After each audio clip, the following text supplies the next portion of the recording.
The hound would not leave the floorboard alone. Every morning before the sun cleared the ridge over McDowell County, he pressed his broad, brindle nose against the same warped pine plank in the corner of the old apothecary and scratched at it with both front paws in long, deliberate strokes.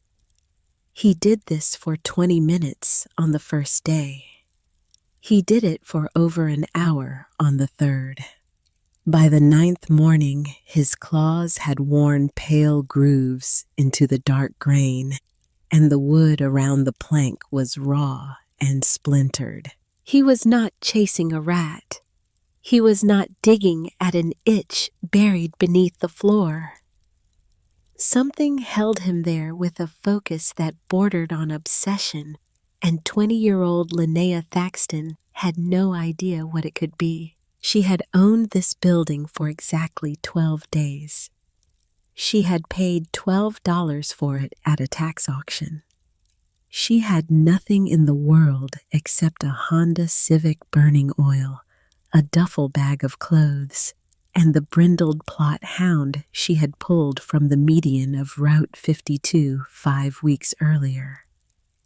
She trusted that dog more than she trusted any living person. And on the 9th morning, when she finally knelt down and pried that floorboard loose, she would unlock a secret that had been buried in the Appalachian dark for 63 years. A secret somebody was willing to kill to keep.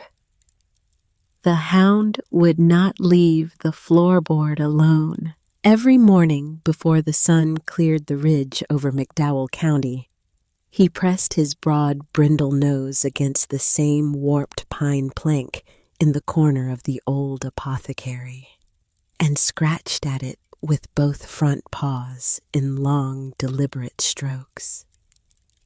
He did this for 20 minutes on the first day. He did it for over an hour on the third. By the 9th morning, his claws had worn pale grooves into the dark grain, and the wood around the plank was raw and splintered. He was not chasing a rat. He was not digging at an itch buried beneath the floor. Something held him there with a focus that bordered on obsession, and 20-year-old Linnea Thaxton had no idea what it could be. She had owned this building for exactly 12 days. She had paid $12 for it at a tax auction. She had nothing in the world except a Honda Civic burning oil, a duffel bag of clothes, and the brindled Plott hound she had pulled from the median of Route 52 5 weeks earlier. She trusted that dog more than she trusted any living person. And on the 9th morning, when she finally knelt down and pried that floorboard loose, she would unlock a secret that had been buried in the Appalachian dark for 63 years. A secret somebody was willing to kill to keep. Linnea Thaxton had not always lived in a car. She had not always slept with one hand wrapped in the collar of a stray dog and the other hand resting on the door handle in case she had to run. There had been a time long ago when she was a small girl in a rented duplex in Logan, West Virginia, and her mother still tucked her into bed at night. There had been a time when the sound of a man's boots on the porch did not make her flinch. There had been a time when she believed that the world was a safe place because her mother said so, and a mother's word was the only law a child knew. That time ended when she was 9 years old. That was the year her father walked out for good. That was the year her mother began drinking from a brown bottle she kept under the kitchen sink.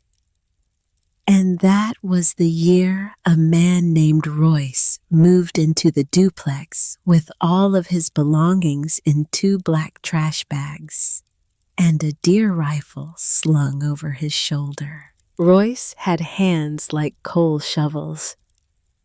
He had a voice that started low and ended in shouting. He drank every night of the week, and every night he broke something. He broke dishes. He broke chairs. He broke the passenger window of her mother's Buick with a single closed fist on a December evening when the temperature was 11 degrees. He broke the porch railing. He broke the bathroom door. He broke a hole in the wall above the kitchen table that her mother covered with a framed picture of a lighthouse she had bought at a yard sale for 50 cents. He never hit Linnea. Not once. Not with his hands. But the threat lived in every room of that duplex like a smell that would not wash out. It lived in the way she learned to walk on the balls of her feet. It lived in the way she ate her dinner without looking up from her plate. It lived in the way she learned to disappear into the wallpaper whenever his boots came through the front door. Her older sister Adair learned a different lesson. Adair learned to smile at Royce. Adair learned to bring him a beer from the refrigerator before he asked for one. Adair learned to laugh at his jokes even when the jokes were not funny, and especially when the jokes were cruel. By the time Adair was 16, she had become a small, quiet version of their mother, a woman who had trained herself to survive by becoming invisible inside her own body. Linnea could not learn that lesson. She tried. God knows she tried. But every time Royce raised his voice, something inside her ribcage went hot and trembling, and she could not make her face go soft the way Adair could. She could not make herself small enough. The night she left, she was 17 years and 4 months old. It was a Tuesday in late October. The leaves had already turned and fallen on the hillside behind the duplex, and the air smelled like wood smoke and cold mud.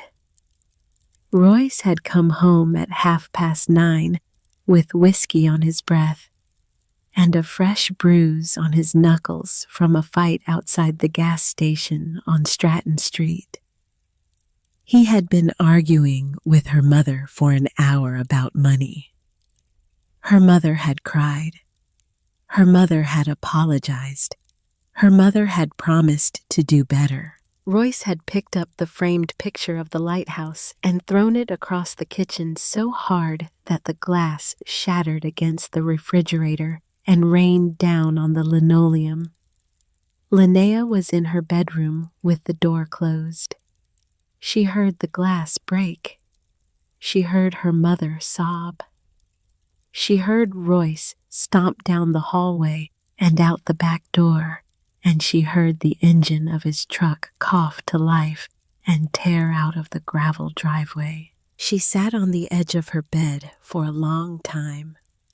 She stared at the wall. She listened to her mother weep in the kitchen, and she understood with a clarity that came over her like cold water that her mother was never going to choose her. Her mother was never going to choose Adair. Her mother had already made her choice, and the choice was the man with the coal shovel hands. Linnea stood up. She pulled a backpack out from under her bed. She put 3 shirts in it, 2 pairs of jeans, a toothbrush, a hairbrush, and a stuffed rabbit she had carried since she was 4 years old. She took $83 from a coffee can she kept hidden inside her pillowcase. She put on her winter coat and her sneakers, and she walked out of that duplex at 11:30 at night without saying goodbye to anyone. She walked 4 miles in the dark to the Greyhound station on Stratton Street. The wind cut through her coat. Her sneakers soaked through in a puddle near the railroad tracks. By the time she reached the station, her feet were numb and her hands were trembling, but she did not stop. She bought a one-way ticket to Lexington. She sat on a wooden bench beneath a flickering fluorescent light, and she waited for the bus. It was the last time she ever saw her mother's house. Lexington did not save her. Lexington taught her that there were 100 ways to be hungry, and not one of them was easy. She worked at a fast food restaurant for 5 months until the manager started touching the small of her back when she walked past him in the kitchen. She quit without giving notice. She worked at a warehouse for 3 months until they cut her hours to nothing. She worked at a cleaning company that paid her cash under the table and never gave her a single day off. She slept in a women's shelter for 6 weeks. She slept on the floor of an apartment with 4 other people who all worked night shifts. She slept in her Honda Civic for 2 months after the apartment fell apart over unpaid rent. She drifted east. She did not know why. She only knew that the mountains were the only geography that had ever felt like hers. The flat horizons of the city made her chest tighten in a way she could not explain. She needed the closeness of ridges. She needed the smell of wood smoke and the sound of a creek running over stones. She needed the mountains, even if the mountains had given her nothing but pain. She came back to West Virginia in late September. She did not go to Logan. She could not go to Logan. She drove south and east through Charleston, through Beckley, through small coal towns whose names she had only seen on weather maps. She slept in the parking lot of a Walmart in Beckley for 3 weeks. She washed her hair in the bathroom sink of a Sheetz on Robert C. Byrd Drive. She ate 1 meal a day, usually a microwave burrito or a bag of pretzels, and she drank water from a refillable bottle. That was when she found the dog. It was a Saturday afternoon in early October. She was driving south on Route 52 between Eager and Welch with the windows down and the radio off. The road wound through a narrow gap between 2 ridges, and the trees on either side were beginning to flame with autumn color. She came around a long curve and saw him standing in the median of the highway, with traffic roaring past on both sides. He was a brindled Plott hound, broad-chested and lean with a notched left ear, where something had torn through the cartilage long ago. His ribs showed through his coat like the curved hull of a wooden boat pressing against canvas. He stood in the median with his head lifted and his eyes fixed on the oncoming traffic, and there was something in the way he held his ground that made Linnea slow her Honda and ease onto the shoulder. She got out of the car. She walked back along the shoulder with her hands shoved deep in her jacket pockets. The hound watched her come. He did not run. He did not flinch. He did not lower his head or wag his tail or do any of the things a stray dog might do when a stranger approached. He simply stood there in the median, and he watched her, and he waited. She crouched down at the edge of the asphalt and held out her hand. He stepped off the median. He walked across 2 lanes of empty highway.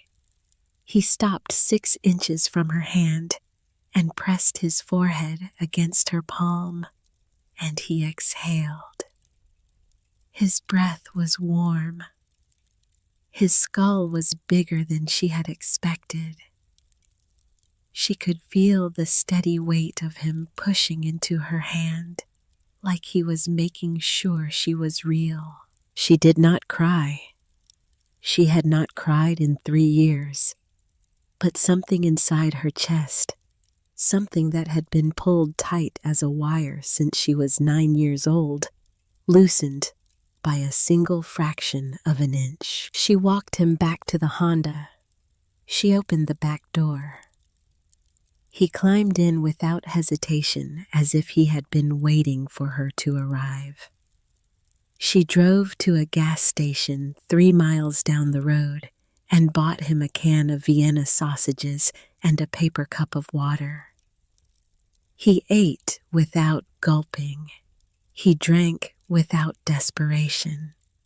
When he was finished, he climbed over the center console into the passenger seat, and he laid his big, square head on her thigh, and he closed his eyes. She drove for a long time after that. She did not have anywhere to go. She drove because driving was the only thing she knew how to do anymore. And she drove because the warm weight of the hound on her thigh made the silence in the car feel different than it had felt before. She named him Boone that evening. She had read a book about Daniel Boone once in a library in Lexington. Boone had walked into these mountains when they were still wild and dark and untouched. He had walked into them alone and come out alive. The name felt right the first time she said it out loud, and the hound lifted his head when she said it, as if he had been waiting his whole life for someone to call him by that name. She did not know yet that he was about to lead her somewhere no one had walked in 63 years. The listing came up on a borrowed phone in a laundromat in Welch. She had driven into the town that morning because she was running low on gas, and she had heard that the Walmart in Welch was less aggressive about overnight parking than the one in Beckley. She had gone to the laundromat to wash 3 shirts that had been in her duffel bag for 2 weeks. A woman with curlers in her hair had let her borrow a phone to check the weather. While Linnea was on the phone, she had absent-mindedly scrolled past the weather and onto a county auction website. The listing was at the top of the page. Former apothecary building. 200 Depot Lane, Welch, West Virginia. Approximately 875 square feet. Tax delinquent for 19 years. Starting bid $1. Auction closes at 4 p.m. today. Linnea stared at the screen. She read the listing 3 times. There was one photograph attached, a grainy image of a small clapboard building painted a faded sage green with a tin roof and a single door hanging off one hinge. The building sat at the end of a gravel lane behind what looked like an old railroad depot. There was a note at the bottom of the listing in small print. Owner must take possession within 30 days. Property cannot be resold for 12 months from date of purchase. No exceptions. She handed the phone back to the woman with the curlers. She thanked her. She walked outside and stood in the parking lot of the laundromat with Boone on a leash made of clothesline rope. She looked at the mountains. She looked at her Honda. She looked at Boone, and Boone looked back at her with those steady amber eyes. She had a debit card in her wallet. It had been issued by the bank in Lexington, where she had opened an account when she was 18. The account had $31.47 in it. She walked back inside. She borrowed the phone again. She placed a bid of $12 on the building. She typed in her debit card number. She closed the browser and she handed the phone back to the woman with the curlers. She did not tell anyone what she had done. There was no one to tell. She drove out to 200 Depot Lane that afternoon to look at the property she had just bought. The building sat at the end of a gravel lane behind the old railroad depot, exactly as the photograph had shown. The clapboard siding was faded sage green, peeling down to bare wood in long vertical strips. The tin roof was buckled at the ridge. The front door hung on one hinge, and the back door was missing entirely. Dried herb bundles still hung from rusted hooks beneath the front eaves, like the fingers of something that had died reaching for sunlight. Linnea stepped through the doorway with Boone at her side. The interior smelled like dried lavender and mouse droppings, and a century of mountain damp that had soaked into every board and beam. A long wooden counter ran the length of the east wall, dark with age, and worn smooth in the center where countless hands had rested. Behind the counter, rows of empty glass apothecary jars stood on shelves that climbed from floor to ceiling. Most of the jars were cracked or clouded with age, but a few still held dried remnants of herbs that crumbled to powder when she touched them. She walked slowly through the building.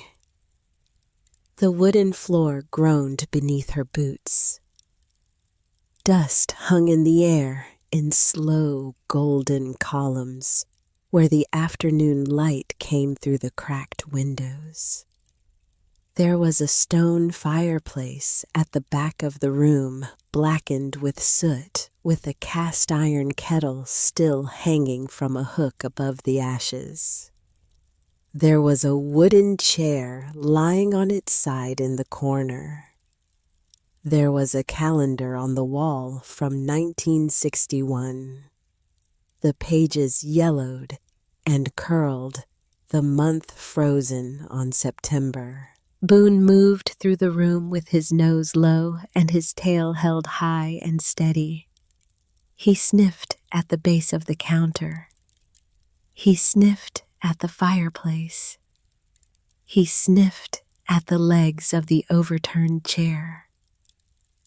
And then he walked to a spot in the corner near the east wall, and he stopped.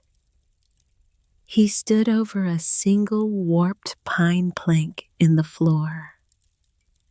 He stared down at it. He sniffed it. He pressed his nose flat against the wood, and his shoulders went rigid in a way Linnea had not seen before. Then he began to scratch. He scratched for 20 minutes that first afternoon. Long, deliberate strokes with both front paws, the way a dog scratches at a den where something is hidden. Linnea watched him for a while, and then she knelt down beside him and pressed her ear to the floorboard. She could hear nothing beneath the wood.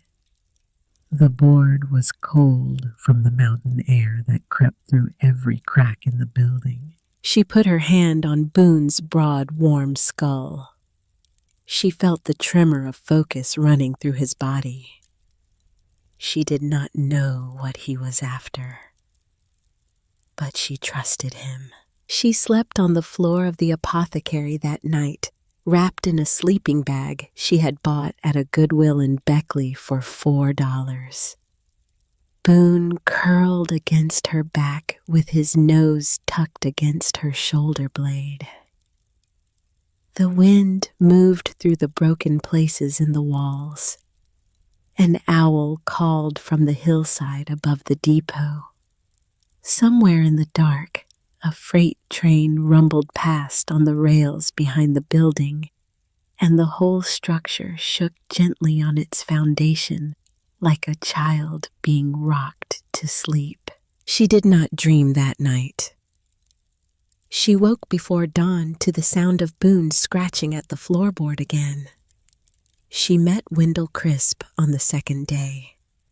She had driven to a feed store on the edge of Welch to buy a bag of dog food, and the old man behind the counter had taken one look at Boone through the front window and said, "You need to talk to Wendell." He wrote down an address on a slip of paper and pushed it across the counter without further explanation. Wendell Crisp lived at the end of a rutted dirt road that climbed 2 miles into the hills above town.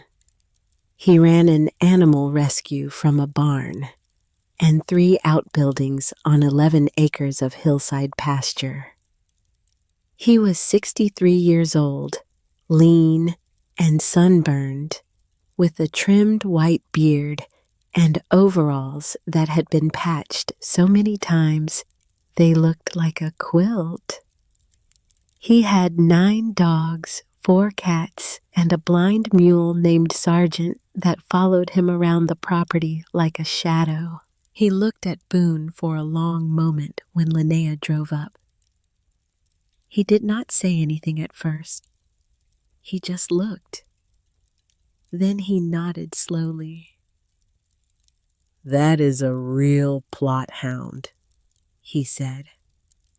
"Somebody spent good money on that dog and then threw him away. People do that more than you would believe."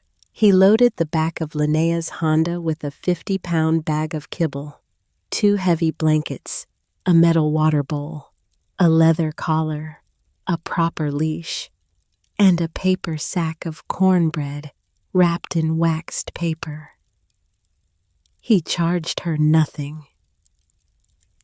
"This is not charity," he said when she tried to protest. "This is mountain people doing what mountain people do." She stood beside her car for a long moment before she got in. The afternoon light came slanting through the maples above his barn, and the air smelled like hay and wood smoke and the cold, sweet musk of horses. "Why are you doing this?" she asked. Wendell Crisp looked at her with a steadiness that made her want to look away. "Because somebody once did it for me," he said. "That is all the reason anybody needs." She met Dr. Hollis Renfro on the 3rd day. Hollis was 30 years old with short copper hair and hands that moved over animals with quiet precision. She ran a small veterinary clinic on the west end of Welch out of a converted house with a hand-painted sign in the front yard. She took one look at Boone's notched ear and the lean curve of his ribs and waved Linnea straight back into the exam room. Hollis gave Boone a full examination. She listened to his heart. She checked his teeth. She palpated his abdomen. She gave him 2 vaccinations and a dose of dewormer, and she clipped his nails. When she was finished, she leaned against the exam table and crossed her arms. "He is 6 years old," she said. "Maybe 7. Somebody raised him to hunt bear, and somebody cut him loose when he did not perform." That is where the ear comes from. He got into something bigger than him, and his handler decided he was a liability. She looked at Linnea for a long moment. How long have you had him? 5 weeks. How long have you been sleeping in your car? Linnea did not answer. Hollis nodded once as if she had not expected an answer. She wrote something on a prescription pad, tore the sheet off, and handed it to Linnea. "That is $15 for everything," she said. "Pay me when you can. There is no rush." Linnea pulled a crumpled 20 hat from her pocket. Hollis pushed it back across the counter. "Keep the change. Buy yourself dinner." She paused. She looked at Linnea with an expression Linnea could not quite read. "You said you bought the old apothecary on Depot Lane." "Yes." Hollis hesitated. Her mouth opened and then closed and then opened again. "Do you know who used to own that building?" "No." Hollis stared at her for a long moment. Then she looked away out the front window at the mountains beyond. "Be careful in that place," she said quietly. "That is all I am going to say." She would not say anything more. Not that day. Not for many days after. Linnea drove back to the apothecary that evening with a strange weight in her chest. The scratching grew worse. On the 3rd morning, Boone scratched the floorboard for over an hour. On the 5th morning, for nearly 2. By the 9th morning, his claws had worn pale grooves into the dark grain of the pine, and the wood around the plank was scuffed and raw and beginning to splinter at the edges. Linnea watched him work. She knelt beside him. She pressed her ear to the floorboard and heard nothing. She tapped the board with her knuckle. It sounded hollow. On the 9th morning, she made her decision. She walked out to the Honda. She opened the trunk. She pulled out a flathead screwdriver and a small claw hammer she had bought at a hardware store in Beckley for $3. She walked back inside. Boone moved aside to let her work. He sat on his haunches a few feet away, with his ears forward and his tail brushing the dusty floor in slow, steady sweeps. Linnea wedged the screwdriver beneath the edge of the plank. She pressed down hard. The old nails came up screaming from the wood one by one with a long, high sound, like something old being woken from a deep sleep. The plank lifted. She set it aside. Beneath the plank was a second layer of boards running perpendicular to the first. Between the 2 layers was a gap roughly 6 inches deep, filled with loose rubble and the dried nests of mice long gone. A thick gray cloud of dust rose into the cold air when she disturbed it. Boone shoved his nose into the gap. He snorted. He sneezed. He pawed at the lower boards with renewed intensity. She pulled 3 more planks free. She exposed a section of the lower floor roughly 4 feet square. In the center of that section was a hinged panel cut into the boards with iron strap hinges that had gone black with oxidation. A trap door. She sat back on her heels. Her breath came shallow, Her heart was beating in her ears. She pried the trapdoor open. A rush of cool air rose from below, carrying the smell of damp earth and dried herbs and something mineral and ancient, like the inside of a cave that had not been entered in a very long time. Stone steps descended into darkness. Boone went down those steps before she could reach for a flashlight. She heard his claws clicking on stone in the dark below. She grabbed the flashlight from her duffel bag and followed him down. The steps were hand-cut limestone. There were 8 of them. Each was worn smooth in the center from decades of foot traffic. They led into a root cellar, roughly 12 feet by 15 feet, with a vaulted stone ceiling and walls lined with wooden shelving from floor to arch. The shelves were not empty. The flashlight beams swept across the room, and Linnea felt her breath leave her body. There were hundreds of glass apothecary jars on those shelves. They stood in neat rows, sealed with corks or glass stoppers, each one labeled in careful handwriting on a strip of linen tape. The labels read like a catalog of the mountain pharmacopoeia: golden seal, ginseng, black cohosh, sassafras bark, slippery elm, bloodroot, boneset, spice bush, witch hazel, yellow dock, pokeweed tincture, wild cherry bark syrup. Each jar still held its contents, preserved by the cool, constant temperature and the airtight seals.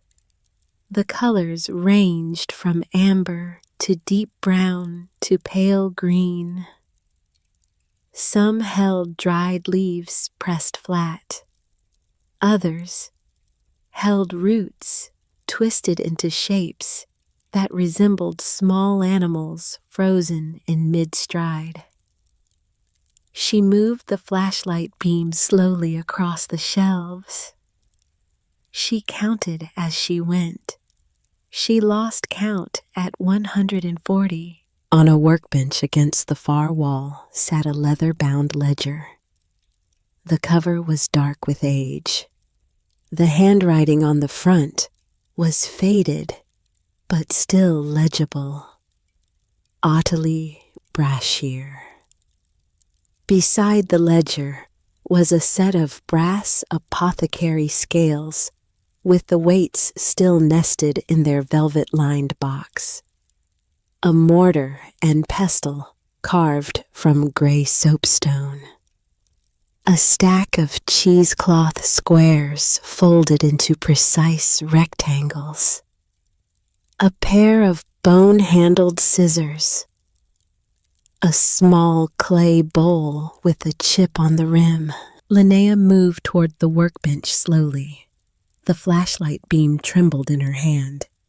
She felt as if she had walked into a room where someone had stepped out only a moment before, where the air was still warm with the breath of the person who had been working there.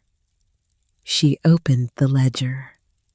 The first page was not an entry. It was a letter. The handwriting was small and precise. The ink faded to a soft sepia. The letter was undated. It was addressed to no one and to everyone. Linnea read it standing at the workbench with Boone pressed against her leg. To the one who finds this room, if you have lifted the floor and come down these stairs, then the building has done what I asked of it. You were meant to be here. I do not know your name, and you do not know mine, but we are bound together now by the same wood and the same stone, and I trust you to do what I could not do in the years I had remaining. There is more here than medicine. There is a debt that was never paid. There is a truth that was never spoken.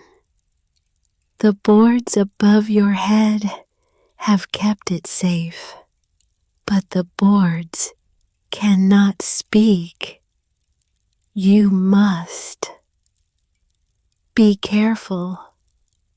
There are men in these hills who would still kill to keep this room from being opened. Ottilie Brashear. Linnea read the letter twice. She set the ledger down on the workbench. Her hands were shaking. She turned in a slow circle and let the flashlight beam travel across the shelves, across the hundreds of jars, across the brass scales, and the soapstone mortar, and the cool, damp stones of the floor. Boone was standing perfectly still in the far corner of the room. His ears were forward. His tail had stopped moving. He was staring at something on the wall behind the workbench. Linnea moved the flashlight beam slowly across the wall. There was a small framed photograph hanging from a rusted nail. It was black and white, no bigger than a postcard. The glass was clouded with dust. Linnea lifted it down from the nail and wiped the glass with her sleeve. The photograph showed a woman standing in front of the apothecary. The woman was tall and lean, with a long dark dress and her hair pulled back in a braid. She had a strong jaw and steady eyes. She looked to be in her late 50s or early 60s. The photograph had been taken in summer because the trees behind the building were in full leaf.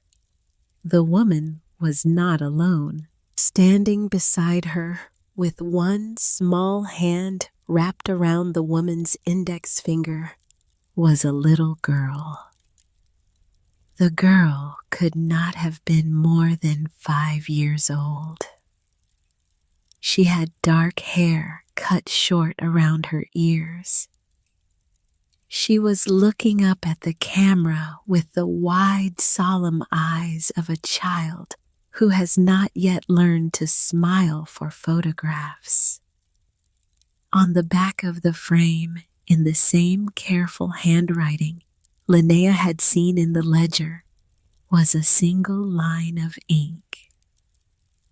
Ottilie and Mavis Summer, 1958. Linnea stared at the photograph.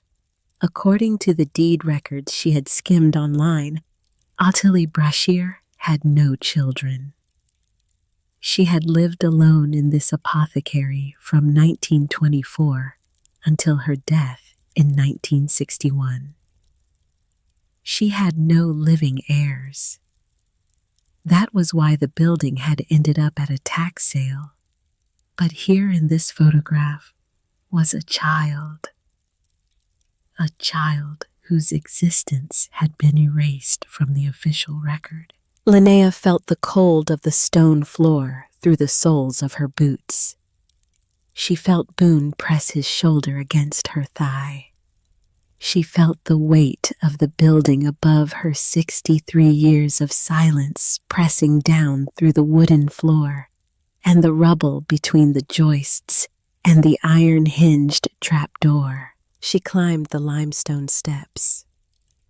She came up into the apothecary, and she closed the trapdoor behind her, and she laid the floorboards back in their places.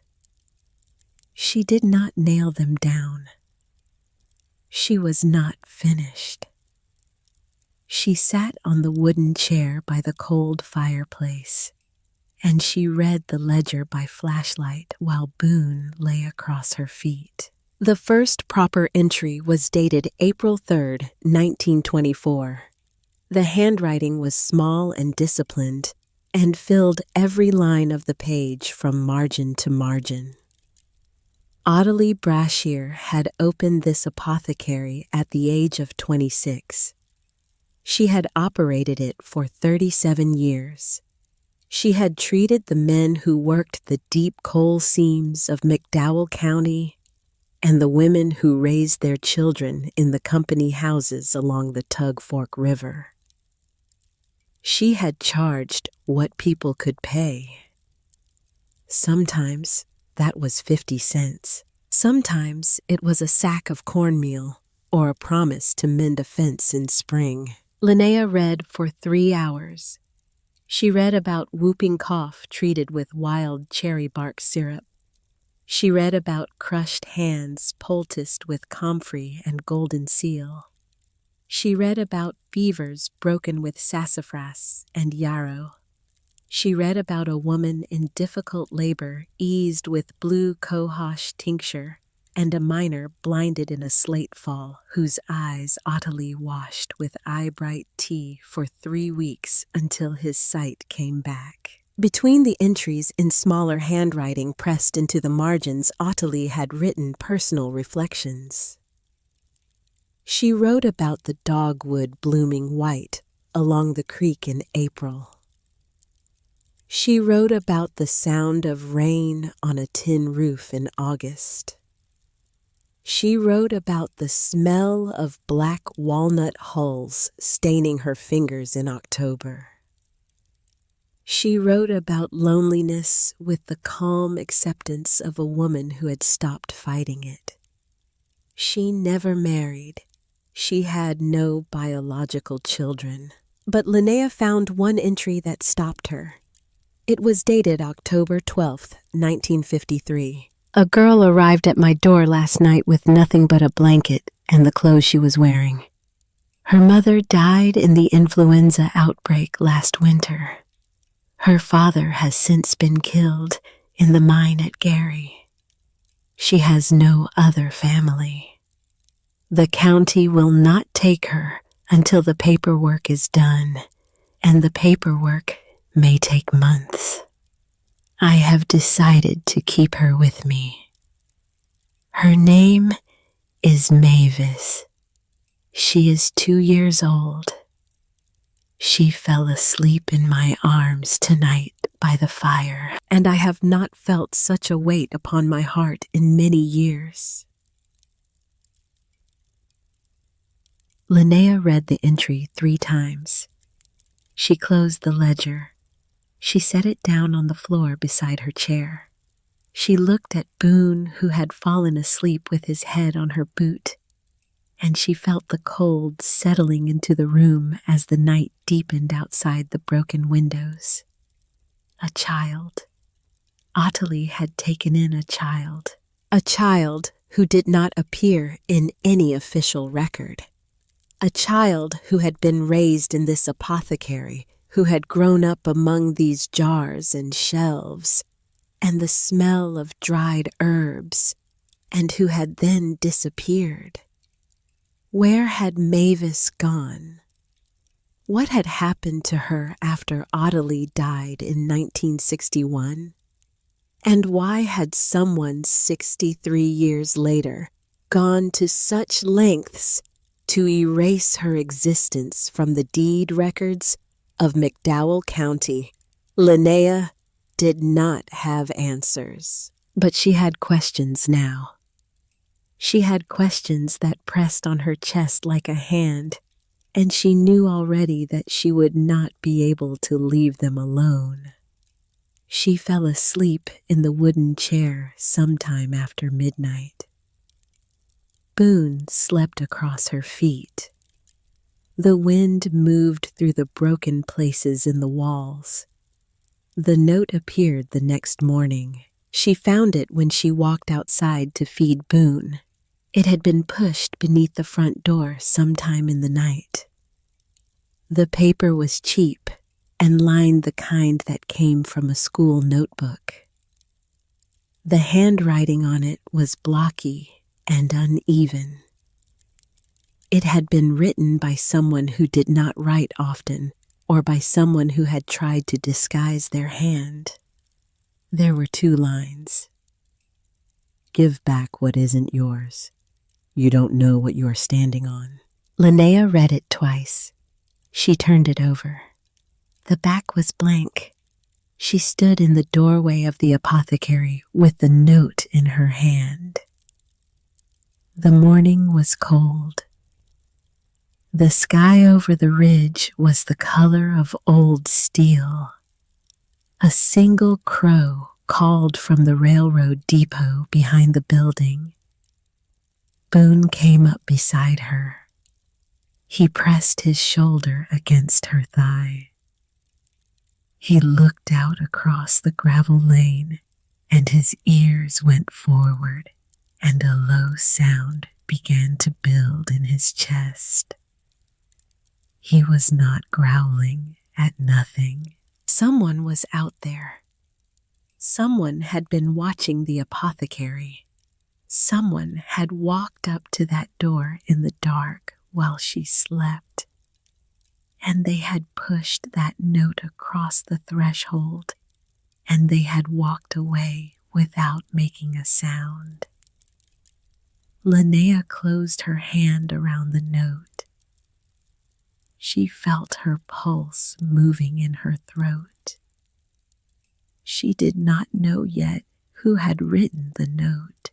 She did not know yet what was buried beneath the apothecary, or why Ottilie Brashear had warned her in a letter sealed inside a leather ledger that some men would still kill to keep this room from being opened. She did not know yet that the dog at her side had already saved her life once and would have to save it again before this was finished. She knew only that she was not running anymore. She had run from Logan at 17. She had run from Lexington at 19. She had run from cities and shelters and bad jobs and bad men for 3 years of her life, and she was tired of running. This was her building. This was her ground. This was the first place that had ever felt like hers, and a dead woman she had never met had left her a letter saying that she was meant to be here. She was going to find out what was buried beneath this floor. She was going to find out who Mavis had been and where she had gone, and why someone in McDowell County wanted that name forgotten. And she was going to find out who had written that note. Boone leaned his full weight against her leg. The growl had stopped, but his ears were still forward, and his eyes were still fixed on the gravel lane. Linnea looked down at him. "All right," she said quietly. "All right, boy. We are not going anywhere." The wind moved through the herb bundles hanging beneath the eaves. Somewhere up the lane, an engine started and then died away into the hills. The apothecary stood behind her 63 years of silence pressing against her back. And in the root cellar, beneath the floor in the dark, the jars waited. The man came on a Thursday. It was just past 3 in the afternoon, and the sky over McDowell County had gone the color of pewter. A cold rain had been threatening since morning, but had not yet broken. Linnea was on her knees in the apothecary, sorting through a wooden crate of cracked glass jars she had pulled up from the cellar when she heard the slow crunch of tires on the gravel lane behind the railroad depot. Boone was at the front window before she was. His head came up. His ears went forward. The low sound began to build in his chest, the same sound she had heard the morning the note appeared beneath the door. She rose to her feet and wiped her hands on her jeans. She walked to the window and looked out. A black Cadillac Escalade had pulled up at the end of the lane. It was newly washed despite the mud of the road. The chrome on the grille caught what little light there was and threw it back like a smile that had been practiced in a mirror. The driver's door opened. A man stepped out. He was tall. He stood maybe 6'2" in a charcoal wool overcoat that had been cut for him by someone who knew his exact measurements. His hair was iron gray, swept back from a high forehead. His face was tanned in the way of men who spend their winters somewhere warmer than McDowell County. He was clean-shaven. He moved without hurry. He was, Linnea guessed, somewhere in his late 50s. He stood for a long moment beside the Escalade, looking at the apothecary. He was not in a hurry. He was studying the building the way a man studies a house he is about to buy at auction. He took in the sagging tin roof. He took in the faded sage clapboard. He took in the herb bundles still hanging from their rusted hooks beneath the eaves. Then he walked up the gravel path to the front door. Linnea opened it before he could knock. She stood in the doorway with one hand on the frame and the other resting lightly on the back of Boone's neck. The man stopped 2 paces from the door. He smiled. The smile did not reach his eyes. "Miss Thaxton." "Who's asking?" "My name is Sherrod Boggs. I own a number of interests in this part of the county. I wondered if I might have a few minutes of your time." Boone's growl deepened. It was no longer a sound building in his chest. It was a sound that had moved up into his throat. Linnea felt the vibration of it through her fingertips. Sherrod Boggs looked down at the dog. The smile did not change, but something behind his eyes did. Linnea saw it. It was the look of a man who did not like dogs and was not used to dogs not liking him. "That is a handsome animal," he said. "He is." "Plot hound. They were bred for bear in these mountains. Did you know that?" "I did." "They have a long memory. Plot hounds, longer than most." Linnea did not answer. Sherrod Boggs let the silence hang for a beat. Then he reached into the inside pocket of his overcoat and pulled out a small leather card case. He held a business card between 2 fingers. "I would like to talk to you about this building." "There is nothing to talk about." "There is always something to talk about, Miss Thaxton. May I come inside? It is cold out here." "You can stay where you are." The smile flickered. He recovered it. "I will be direct. I am prepared to offer you $250,000 for this building and the lot it stands on. Cash. Closing within 30 days. No inspection. No contingencies. You walk away free and clear, and you walk away rich." Linnea felt the cold of the doorframe through the back of her hand. She felt Boone's heartbeat against her leg. She felt the wind move through the herb bundles above her head. $250,000. It was more money than she had ever held in her mind at one time. It was a number that did not feel real. It was enough to disappear with. It was enough to drive west until the mountains ended and never look back. It was enough to start a life somewhere her mother could never find her, somewhere Royce could never find her, somewhere the name Thaxton meant nothing to anyone. For one fraction of a second, she felt herself lean toward it. Then she looked at Sherrod Boggs's face, and she saw the thing behind his eyes that he was trying very hard to keep hidden, and the leaning stopped. He wanted this building too badly. A man who wanted a thing that badly was a man who knew something the seller did not. "No," she said. The word came out steady. She had not known it would come out steady.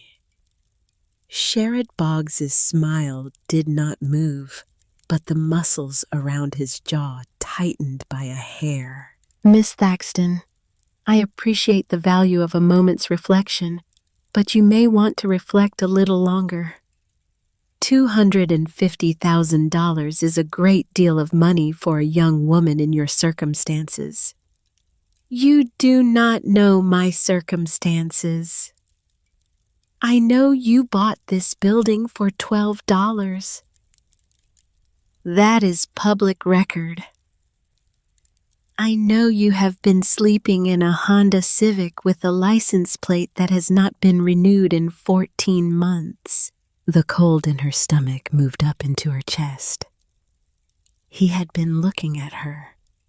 He had been looking at her car. He had been looking at her for longer than 4 days, which was how long she had owned the building. She kept her face still.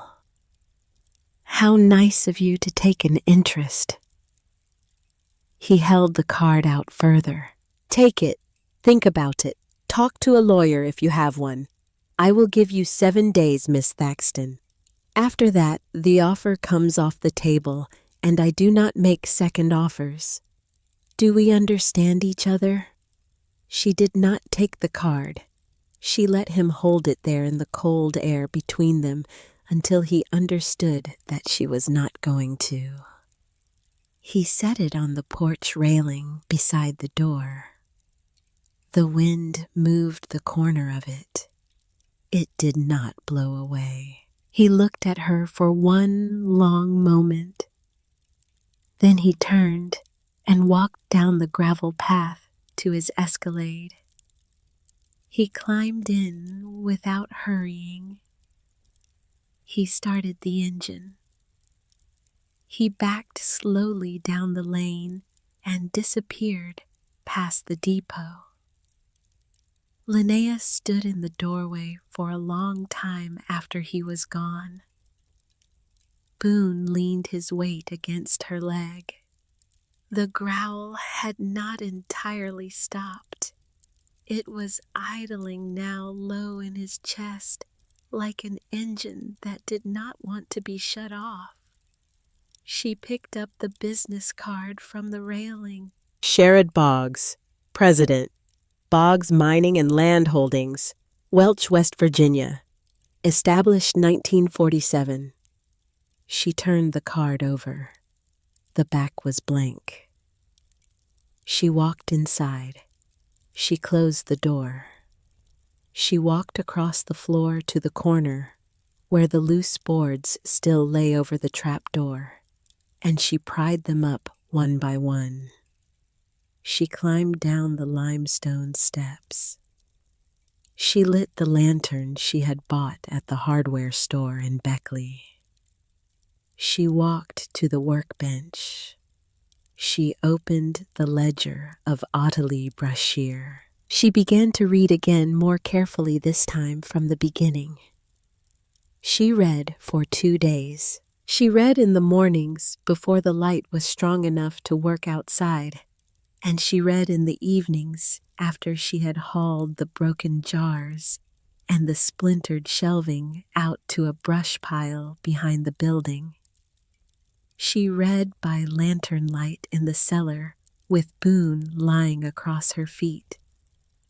She read by the cold fireplace upstairs with a wool blanket wrapped around her shoulders. She read until her eyes burned and her neck ached, and the small, careful handwriting of Ottilie Brashear had begun to feel more familiar to her than her own. The ledger ran from April 1924 to August 1961. 37 years of remedies and patience and debts forgiven. 37 years of dogwood blooming and rain on tin roofs and walnut hulls staining the fingers of a woman who lived alone except for a child she had taken in from the mines. And then, in the entries from the final spring of Ottilie's life, the tone of the writing began to change. The remedies were still there. The patients were still there. But the marginal notes, the small reflections pressed into the gutters of the pages, had grown shorter and harder. They had begun to read like the notes of a woman who knew she was being watched. March 4th, 1961. The youngest Boggs boy came to the door today, Eldred. He stood on my porch in his good coat and would not take it off. He said his father wishes to make me an offer on the building and the land behind it. He said his father would like to be reasonable. I said I had no land to sell. He smiled the way a man smiles when he has heard the answer he expected. He left without saying goodbye. March 19th, 1961. Eldred Boggs again, this time without the coat. He stood in the middle of my front room with his hat in his hands and his eyes on the floor, and he told me that times were changing in McDowell County. He said the coal under the mountains was almost gone, but there were other things in the ground that men were now interested in. He said I would be wise to take what was being offered. I told him I would not be wiser than my own conscience. He left. April 2nd, 1961. A man I do not know came up the lane last night. He stood beside the railroad depot and watched the windows of the apothecary for nearly an hour. The dog growled at the door until I came down. When I lit the lamp, the man walked away. I did not see his face. May 14th, 1961. Mavis is 7 years old today. I gave her a wooden doll I have been carving in the evenings. She named it after the dog. She is too young to understand what is moving against us in the hills. I hope she remains too young for a long time yet. June 22nd, 1961. Eldred Boggs came again. This time, he did not knock. He stood at the foot of the porch steps and called my name until I came out. He told me his father would not wait much longer. He told me there were ways of moving stubborn women out of buildings that did not involve money. I did not answer him. I closed the door.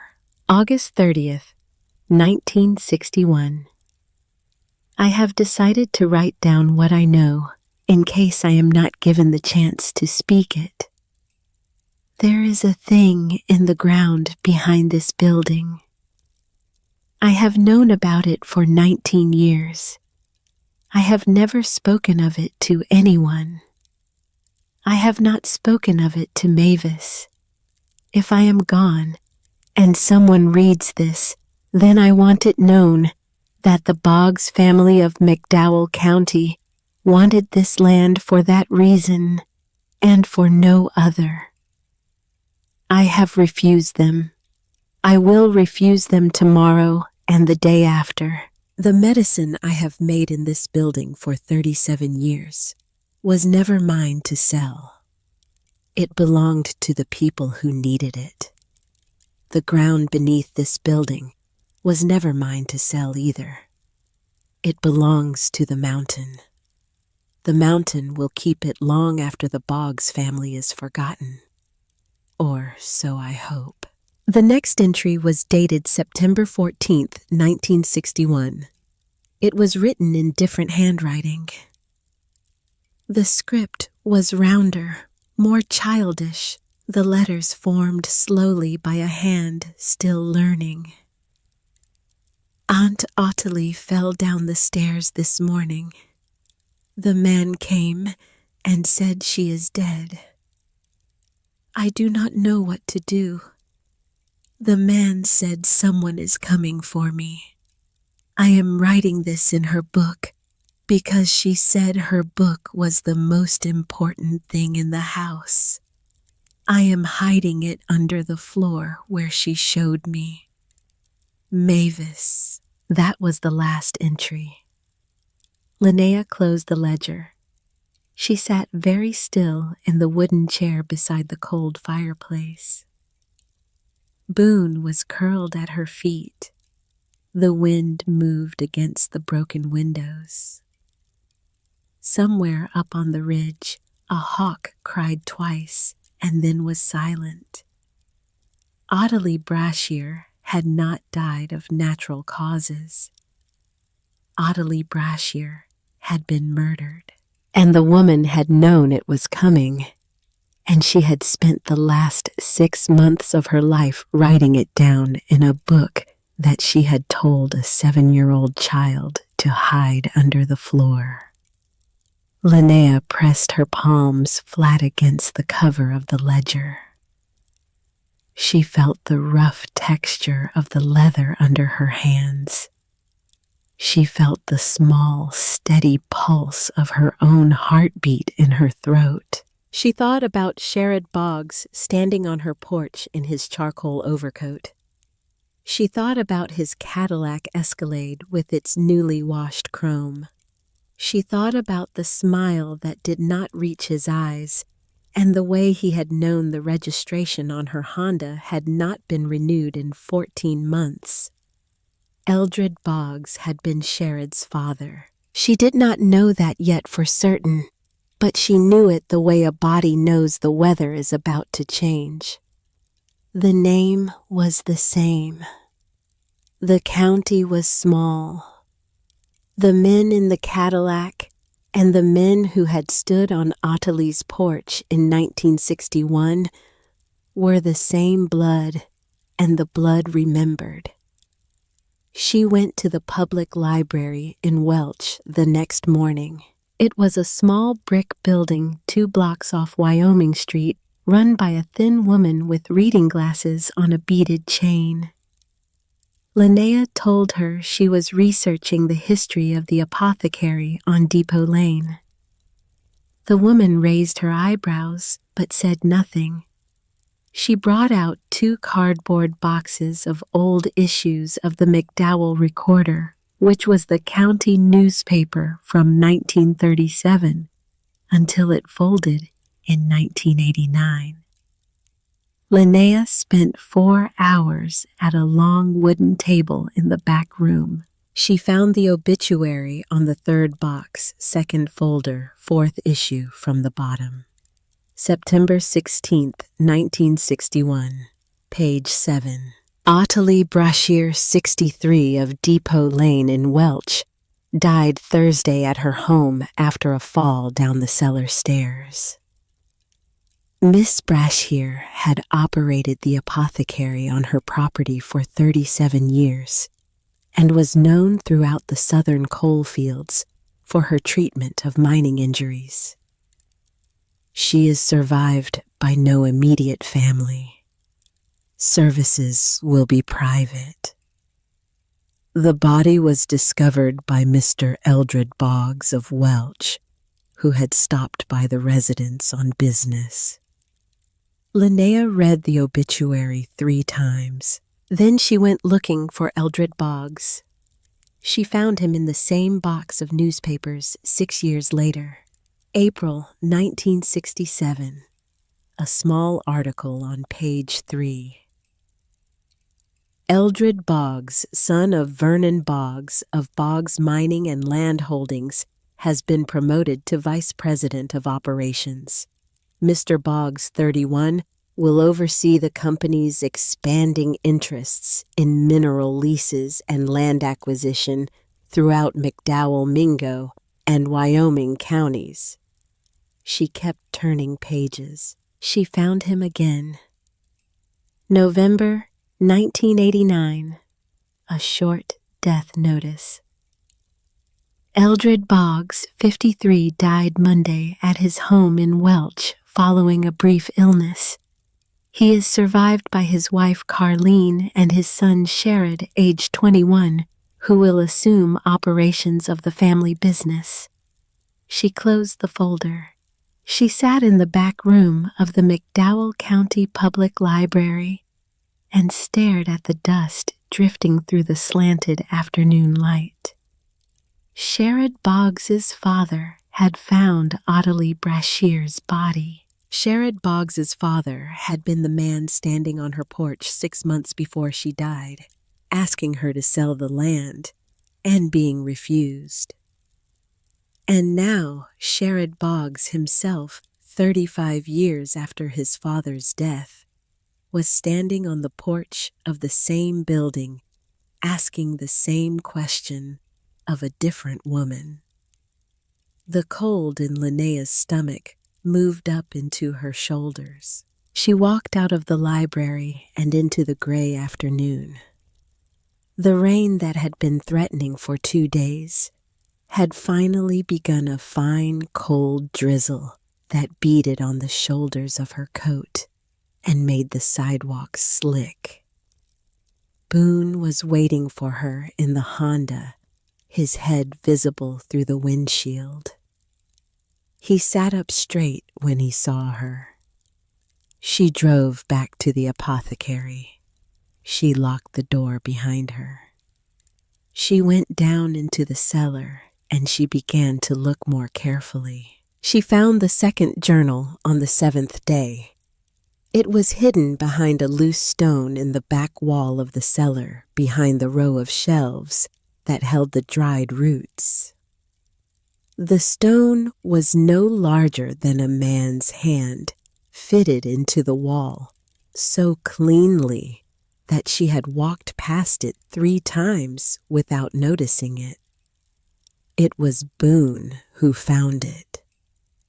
He stood with his nose pressed to the gap between the stone and the mortar, and he made a small sound deep in his throat, and Linnea brought the lantern over. She worked the stone out with the screwdriver. Behind it, in a hollow no bigger than a shoebox, was a small leather pouch tied with a strip of rawhide. She brought the pouch up to the workbench. She untied the rawhide. Inside the pouch was a single object.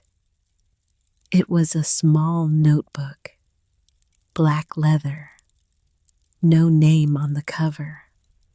The pages were lined and small. The handwriting inside was the rounder, childish script she had seen at the end of Ottilie's ledger. It was Mavis's journal. It began on the same day Ottilie died. September 14th, 1961. Linnea read it standing at the workbench. The lantern threw her shadow up against the stone wall behind her, and the shadow trembled with the small movement of her hands. September 14th, 1961. Aunt Ottilie is dead. The man who came to the house said she fell down the cellar stairs. I do not believe him. I sat with her this morning at breakfast. She told me to be quiet and to stay in the back room, no matter what I heard. She told me to go to Wendell's grandfather's house if anything happened. She said the man was coming to talk to her. The man was Eldred Boggs. I heard them arguing. I heard her tell him no for the last time. Then I heard the sound of falling, and I heard him walk back up the stairs, and he stood in the front room of the apothecary for a long time without saying anything. He did not call for help. He did not run. He waited. Then he walked outside and he got in his truck and he drove to the sheriff and he told them she had fallen. I know what I heard. I am 7 years old and I know what I heard. Linnea's hands had gone cold around the notebook. She turned the page. September 22nd, 1961. They are going to send me away. A woman from the county came today. She said I cannot stay in the apothecary. She said I will live with a family in Bluefield until they find my next of kin. I do not have next of kin. Aunt Ottilie was the only family I had. I asked the woman if I could take Aunt Ottilie's book, and the woman said no. The building has been sealed by the court. I did not tell her about the loose stone. I went down to the cellar last night, and I hid the book under the floor, and I am hiding this one in the wall. If I ever come back, I will find them. If I do not come back, then whoever finds them must know what happened here. Eldred Boggs killed Aunt Ottilie. He pushed her down the cellar stairs. He did it because she would not sell him the land. He did it because of the thing in the ground behind the building. I do not know what the thing is. Aunt Ottilie never told me, but I know it is there. And I know it was the reason. The next entries were sparser. Mavis had been moved to a foster home in Bluefield. She wrote about a woman named Mrs. Furley, who was kind to her. She wrote about a black and white cat that slept on the foot of her bed. She wrote about missing the smell of dried lavender and the sound of the freight trains behind the depot at night. The last entry in the journal was dated June 11th, 1962. They are sending me to a family in Roanoke. I will not be coming back. I have asked Mrs. Furley to mail a letter to Wendell's grandfather at the Crisp Farm in Welch. I have told him where the books are hidden. I have told him to keep watch. I have told him to wait for someone who has a reason to come. I am too small to know what to do. I am hoping someone bigger will know. Mavis. Linnea set the notebook down on the workbench. She did not move for a long time. Boone had laid down on the cellar floor beside her boots. He was watching her face. His amber eyes caught the lantern light and held it. The Crisp Farm. Wendell Crisp's grandfather had received a letter from a 7-year-old girl in Roanoke, Virginia, in the spring of 1962. A letter telling him where to find the proof that Ottilie Brashear had been murdered. A letter asking him to wait and to watch, and to keep the secret until someone with a reason came. Wendell Crisp's grandfather had been dead for 30 years, but Wendell Crisp was 63 years old. He had been 3 years old when that letter had arrived in his grandfather's mailbox. He had grown up on that farm. He knew. She drove out to the Crisp farm the next morning. She drove with Mavis's journal sealed inside a freezer bag inside her coat pocket. She drove with Boone in the passenger seat, and the rain coming down harder, now steady and cold, sluicing the gravel of the lane and sheeting across the windshield faster than the wipers could move it. Wendell Crisp was in the barn when she pulled up. He was sitting on a wooden stool mending a horse halter with a needle and a length of waxed thread. The blind mule sergeant was standing in the open doorway behind him, his long ears flicking at the sound of the rain. Wendell looked up when Linnea walked in. He took one look at her face, and he set the halter down on the bench beside him. "You found something," he said. It was not a question. Linnea pulled the freezer bag out of her coat. She held it up. He looked at the small black notebook through the plastic. He did not need to ask what it was. He closed his eyes. "I was wondering if she had written one of her own," he said softly. "I never knew for certain. My grandfather only spoke of the ledger." "You knew." "I knew what my grandfather told me, yes." "You knew Ottilie was murdered." "I knew what was in the letter Mavis sent in 1962. I have known it since I was old enough to be told. My grandfather sat me down on the porch of this farmhouse when I was 11 years old, and he told me the whole of it. He made me promise to keep watch on that building. He said someday, somehow someone would come back for what was buried there.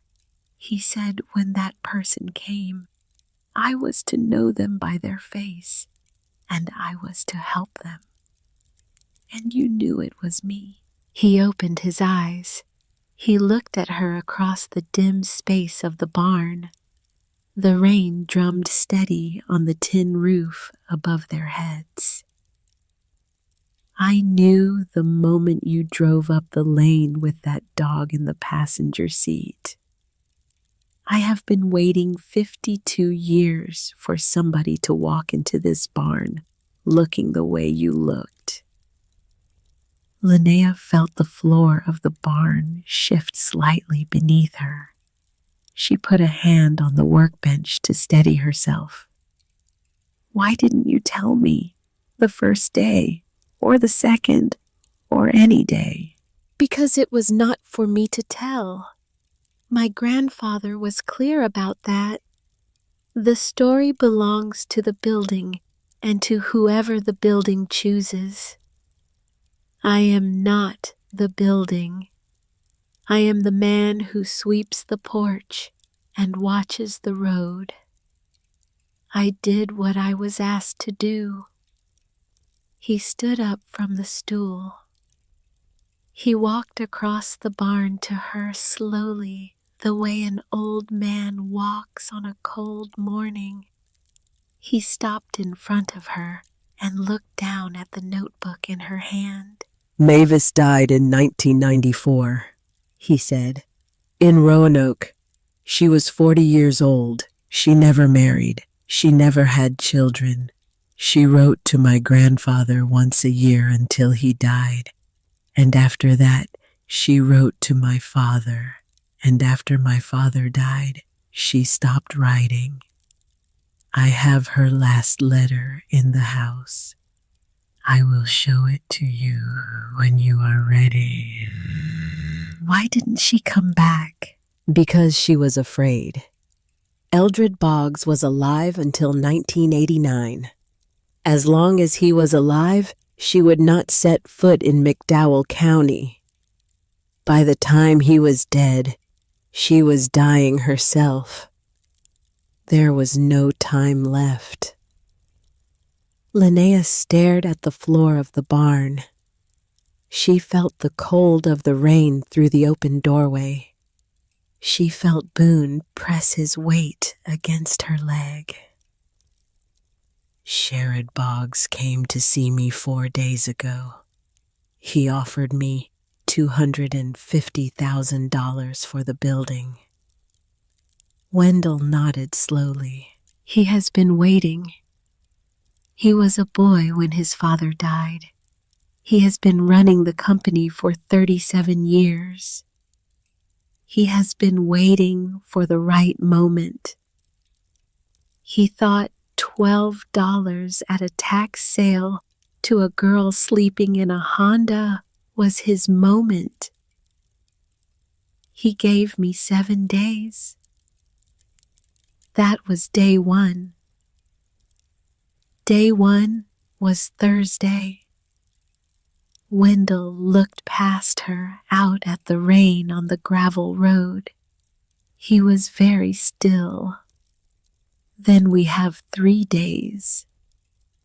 The map was folded into the back cover of Ottilie's ledger. Linnea found it that night.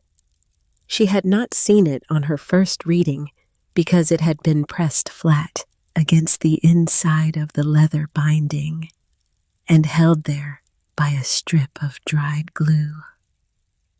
She found it because she had taken the ledger up to bed with her, and she had been turning the cover idly in her hands by the light of the wood stove she had finally gotten working, and the corner of the paper had come free. It was a hand-drawn map, small, no bigger than the palm of her hand. It had been drawn in pencil by a careful hand. It showed the apothecary, the railroad depot behind it, and the ridge that rose to the north. A trail had been marked in dotted lines climbing from the back of the building up through a series of switchbacks to a flat shoulder on the ridge. At the end of the trail, drawn with great care, was a single boulder marked with a small X. Below the X in Ottilie Brashear's handwriting were 5 words. What they want is here. Linnea climbed the ridge the next morning before dawn. She left Boone in the apothecary with a bowl of food and the door locked from the outside. She did not want him on the trail. The rain had stopped overnight, but the leaves on the slope were slick, and the trail had not been walked in many decades.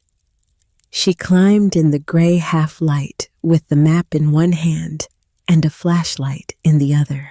The trail was nearly invisible. Trees had grown across it. Brush had filled the switchbacks. She walked by guesswork as much as by sight. She climbed for nearly 2 hours. Her thighs burned.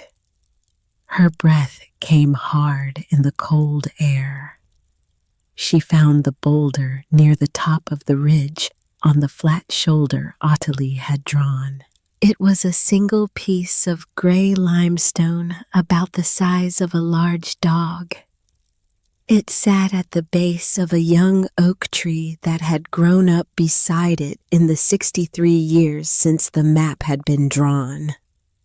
The roots of the oak had wrapped around the lower edge of the stone, but the stone itself could still be moved if a body was willing to put its weight against it. Linnea put her weight against it. She pushed. The stone shifted. She pushed harder. The stone rolled away from the oak and came to rest on the leaves with a soft, heavy thud. Beneath the stone, in a hollow lined with flat shale, was a small metal box. It was an old tobacco tin. The paint had faded to almost nothing. She lifted it out. It was heavier than it looked. She sat down on the wet leaves with the tin in her lap, and she opened the lid. Inside the tin were 4 objects: a folded sheet of paper brittle with age, a small cloth pouch no larger than her thumb, a second photograph smaller than the first showing Athalie Brashear kneeling beside a cleft in the rock with a pickaxe in her hand, and a single piece of stone no larger than a walnut gray on the outside and broken along one face. Linnea lifted the stone out of the tin. The broken face caught the gray morning light. It was streaked through with a fine, bright vein.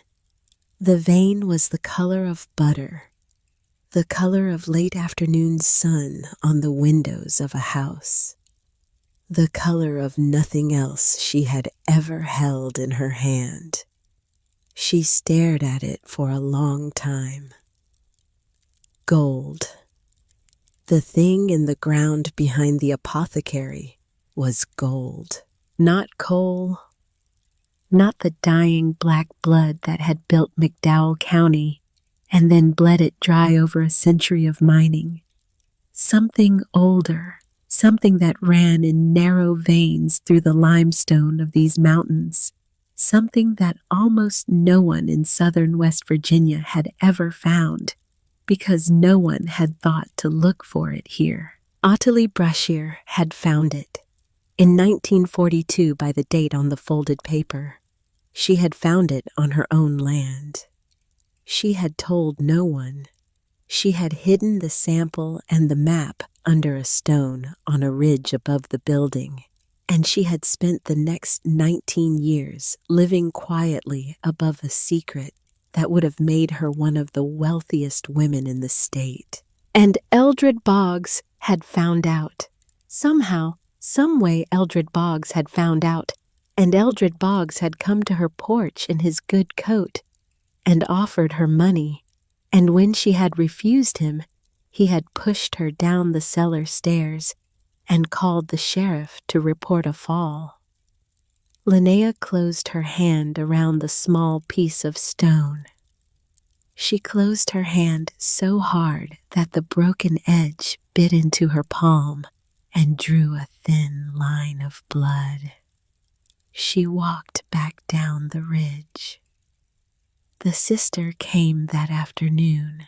Linnea was washing her hands at the new copper sink she had installed in the back room when she heard the car pull up. She walked to the front window and looked out, and her stomach dropped. A white Toyota Camry, McDowell County plates. Adair was driving.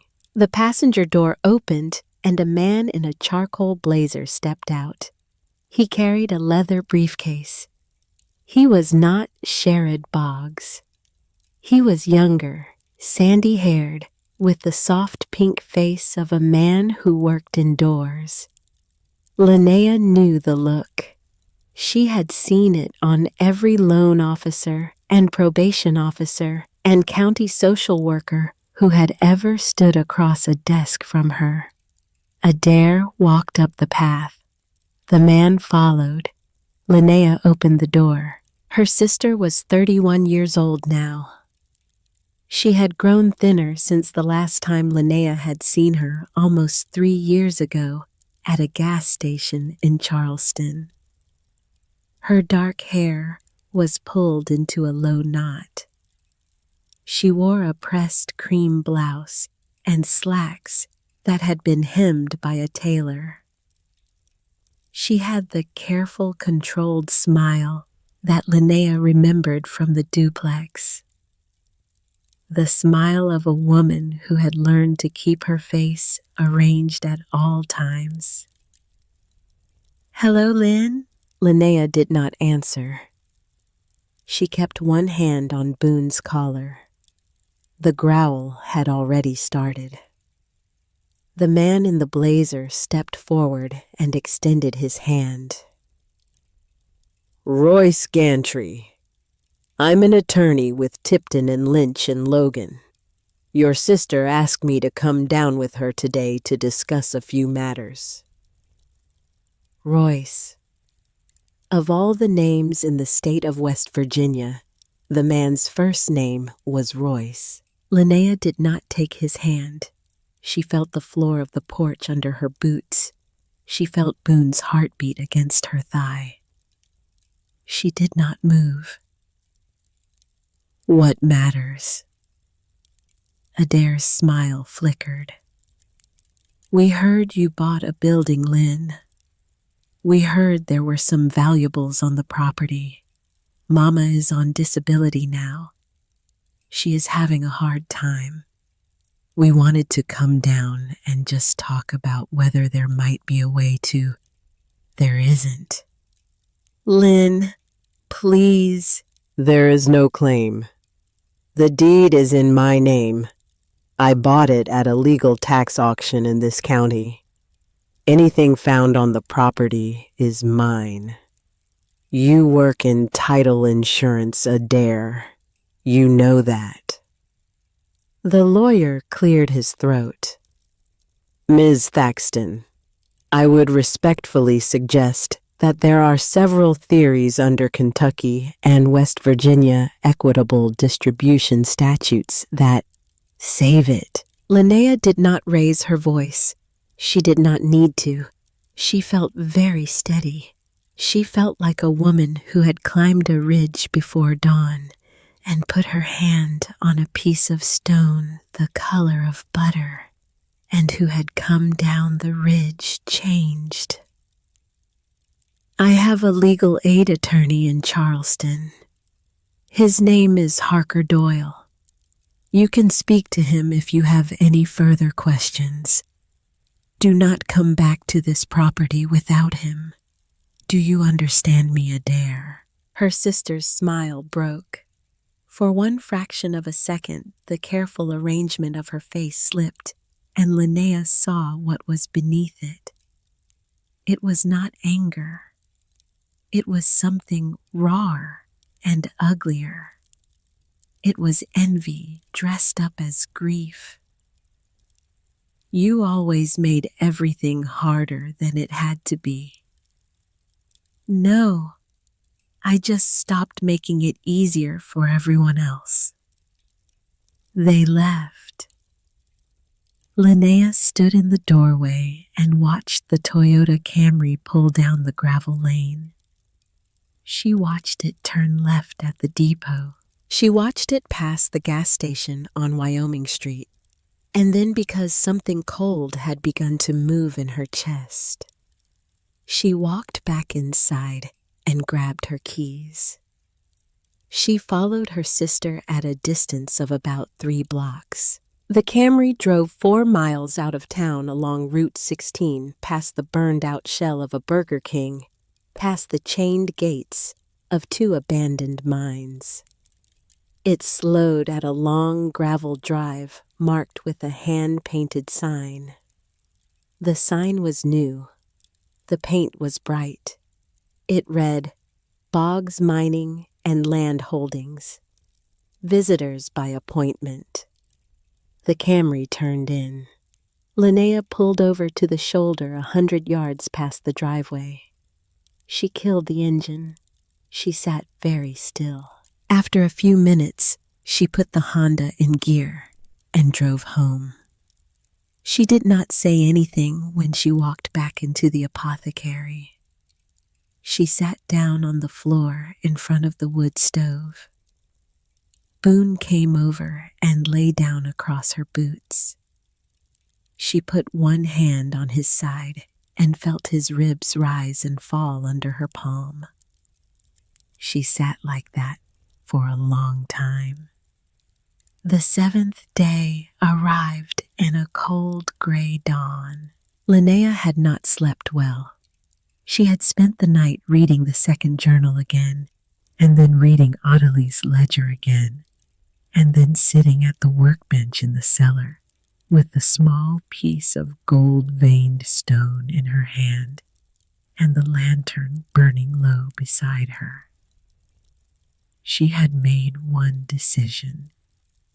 She had made it sometime between 3 and 4 in the morning, sitting in the dark With a stone in her hand, it was not going to sell. She was not going to sell on Sherrod Boggs's terms, and she was not going to sell on her sister's terms, and she was not going to sell on any terms at all.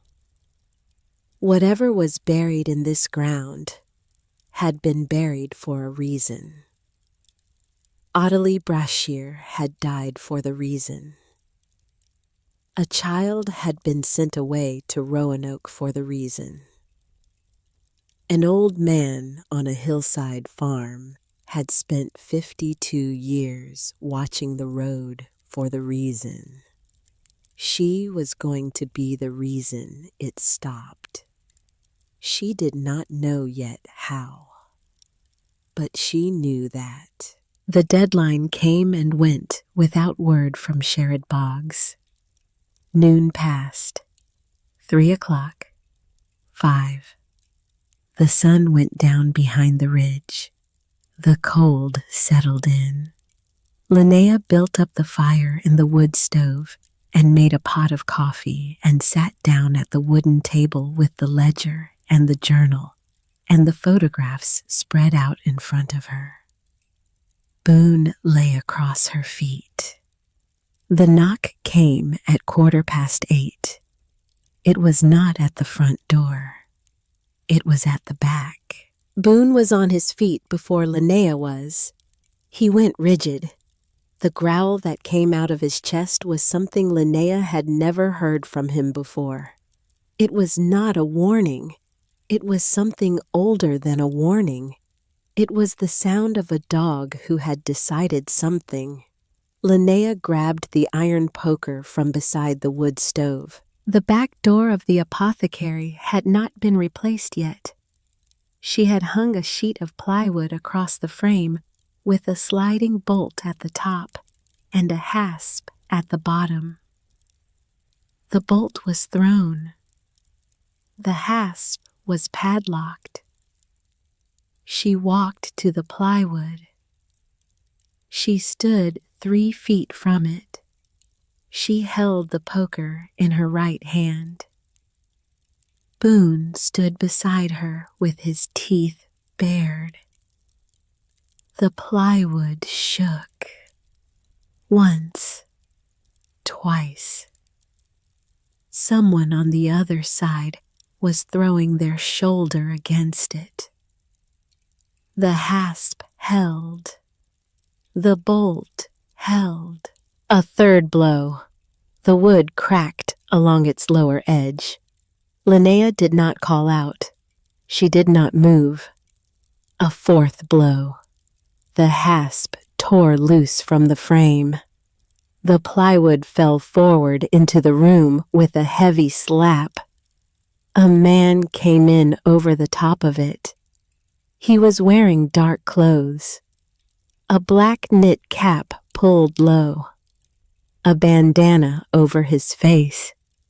He carried a knife in his right hand, a long, folding hunting knife with a blade the color of slate. He was not expecting the dog. Boone hit him in the chest before he was fully through the doorway. 70 pounds of muscle and bone driven by every instinct a plot hound had ever been bred for. The man went down sideways. The knife came around in a wild arc. Linnea heard the dog scream. It was a sound she would hear in her sleep for the rest of her life. She swung the poker. She did not aim. She swung with everything she had. The poker caught the man across the side of the head, and he went down on one knee, and she swung again, and he was on the floor. He scrambled. He came up with the knife still in his hand. There was blood on the blade. He ran. He went out through the broken plywood across the back lot into the dark behind the railroad depot. She heard his footfalls on the gravel. She heard the door of a truck slam somewhere up the lane. She heard the truck start. She heard it tear away. She did not chase him. Boone was on the floor. He was bleeding from a long gash across his ribs. He was trying to stand. He could not stand. His eyes were on her face. He was making a small sound deep in his throat. Linnea dropped the poker. She went to her knees beside him. "No," she said. "No, no, no, no, no, no, Boone, no." She pulled off her flannel shirt. She pressed it against the wound. The blood came through the cloth in seconds. She picked him up. He weighed 70 pounds. She did not feel the weight. She carried him out the front door across the gravel lane to the Honda. She laid him in the back seat. She drove to Dr. Hollis Renfro's house. She did not know the address. She had never been there. But she knew the clinic, and she knew Hollis lived above it. And she drove there with the gas pedal flat to the floor, and the Honda howling around the curves of Wyoming Street. And she leaned on the horn the whole way up the driveway. Hollis came out in a robe. She took one look at the back seat. She did not ask any questions. She helped Linnea carry Boone inside through the dark waiting room into the surgical room at the back. She turned on the lights. She pulled on gloves. "Stay out of the way," she said. Linnea stayed out of the way. She stood in the corner of the surgical room with her arms wrapped around herself and her flannel shirt soaked through with the blood of the only living thing in the world that loved her. She watched Hollis work. She did not pray.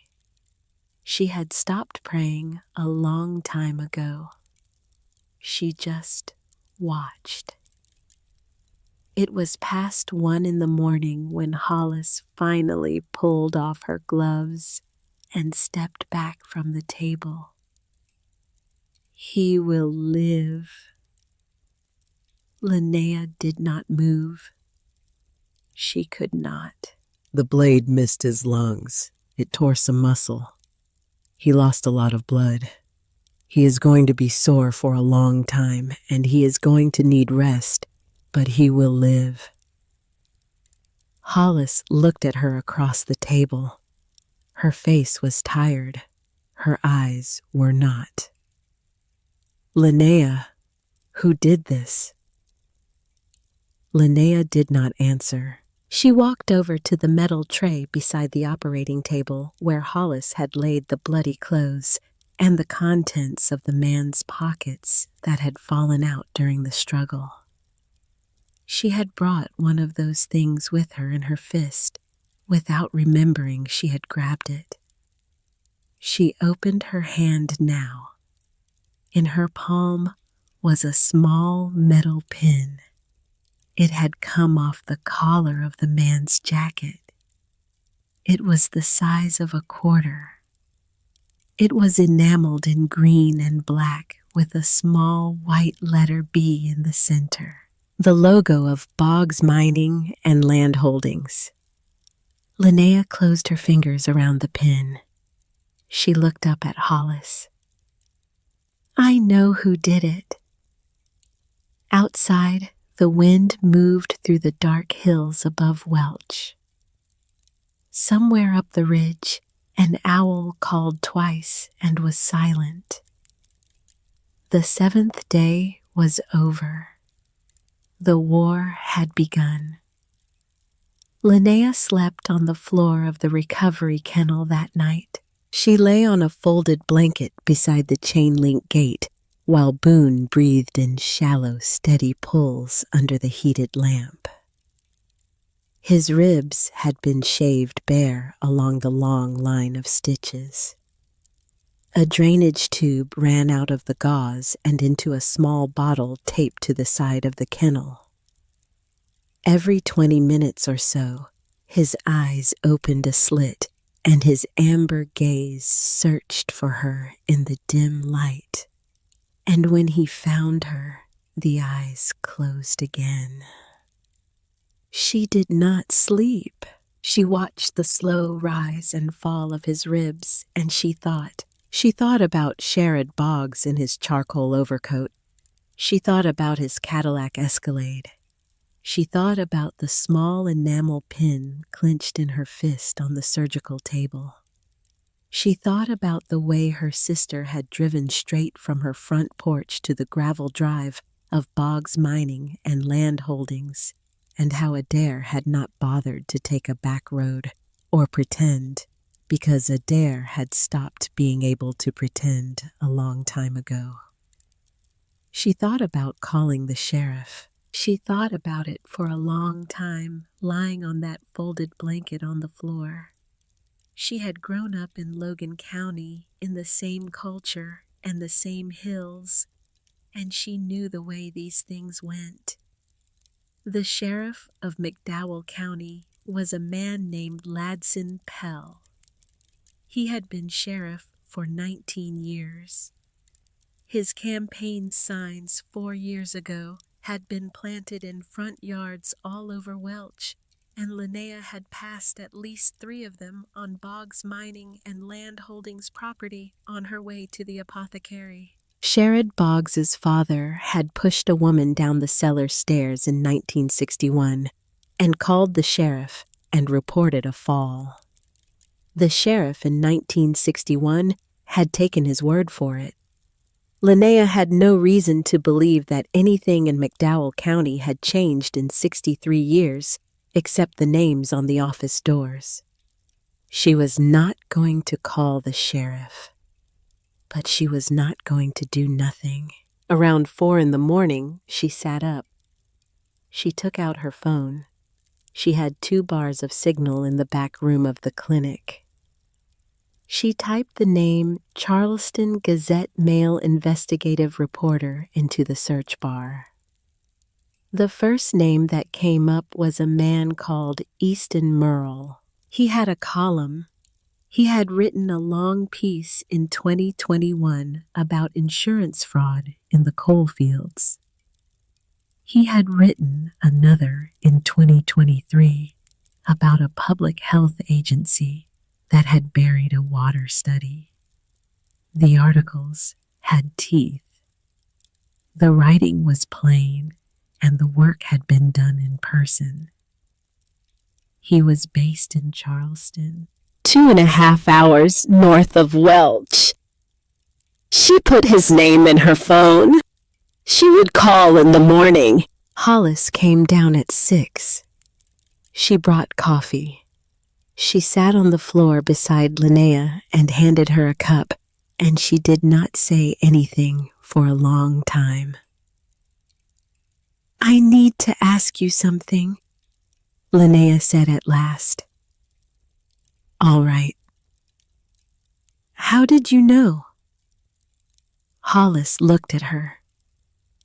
"That first day, when I told you about the apothecary, you asked me if I knew who used to own it.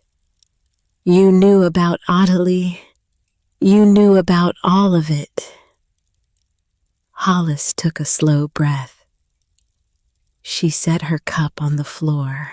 "My grandmother grew up in Welch. She knew Ottilie Brashear.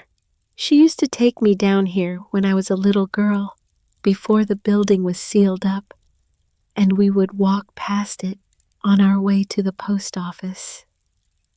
My grandmother told me Ottilie was murdered. She told me everybody in town who was old enough to know knew. They knew, and they were afraid. and they kept their mouths shut. My grandmother told me when I was 16 years old. She made me promise that if anybody ever bought that building, I would help them. That was all she asked. Help them. So when you walked into my clinic with that hound and you told me you had bought the building on Depot Lane for $12, I knew what was coming. I just did not know who you were yet. Why didn't you say anything? Because it was your story, not mine. And because I have known Wendell Crisp my whole life, and he and I had agreed a long time ago that whoever came would have to figure out part of it on their own. Otherwise, they would not believe it. And if they did not believe it, they would not fight for it. Linnea looked at her cup. The coffee was very dark and very hot. Steam rose off the surface in a thin, straight line. I am going to fight for it. I know, Hollis said. She called Easton Merle at 8:15. He answered on the second ring. He had the voice of a man who had been awake for hours and had already drunk too much coffee. She told him her name. She told him she had bought a building in Welch.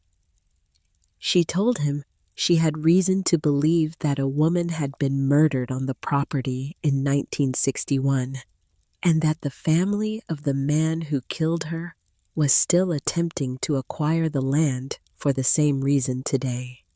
She told him she had documentation. What kind of documentation? A ledger, a child's journal written the day of the murder, a photograph, a map, a piece of stone. He was quiet for 2 seconds. What kind of stone? The kind that has gold in it. He was quiet for another 2 seconds. Where are you? Welch, McDowell County. I can be there in 3 hours. Don't come yet, she said. I need to do one more thing first. I need to talk to a man at a nursing home in Bluefield. If he says what I think he is going to say, I will call you again, and you can come. Who is the man? Otis Pemberton. He is 91 years old. He was one of the people Ottilie Brashear treated in the 1950s. His name is in the ledger. He may have been the last person alive who knew her. All right, call me, day or night. She drove to Bluefield with Wendell Crisp in the passenger seat. Boone stayed at the clinic. Hollis had said he could come home in 2 days. Linnea had pressed her forehead against the chain link of the kennel before she left, and Boone had pushed his nose through the wire and breathed against her face, and she had said the only prayer she had said in 3 years. It was not addressed to anyone in particular. It was just please. Wendell did not say much on the drive. He sat with his big, calloused hands folded on his lap and watched the mountains go by. He was wearing a clean flannel shirt, and his beard was trimmed. He looked, Linnea thought, like a man who was about to attend a funeral, and was not entirely sure whose.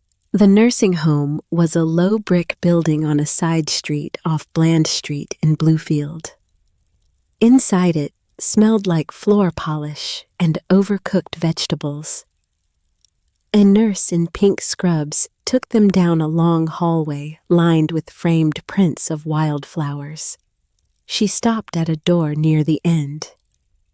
"He's having a good morning," she said. "But he tires fast. You'll have maybe 30 minutes. She opened the door. Otis Pemberton was sitting in a wheelchair beside the window. He was a small man. He had been larger once. The flesh had gone from his arms, and the bones of his shoulders showed sharp through his sweater. His hair was white and very fine, combed neatly across the top of his head. His eyes were watery and blue and very alert. He looked up when they came in. He looked at Linnea for a long moment. Then he looked at Wendell. "You're Sayward Crisp's grandson." "Yes, sir." "You look like him through the eyes." "Thank you, sir."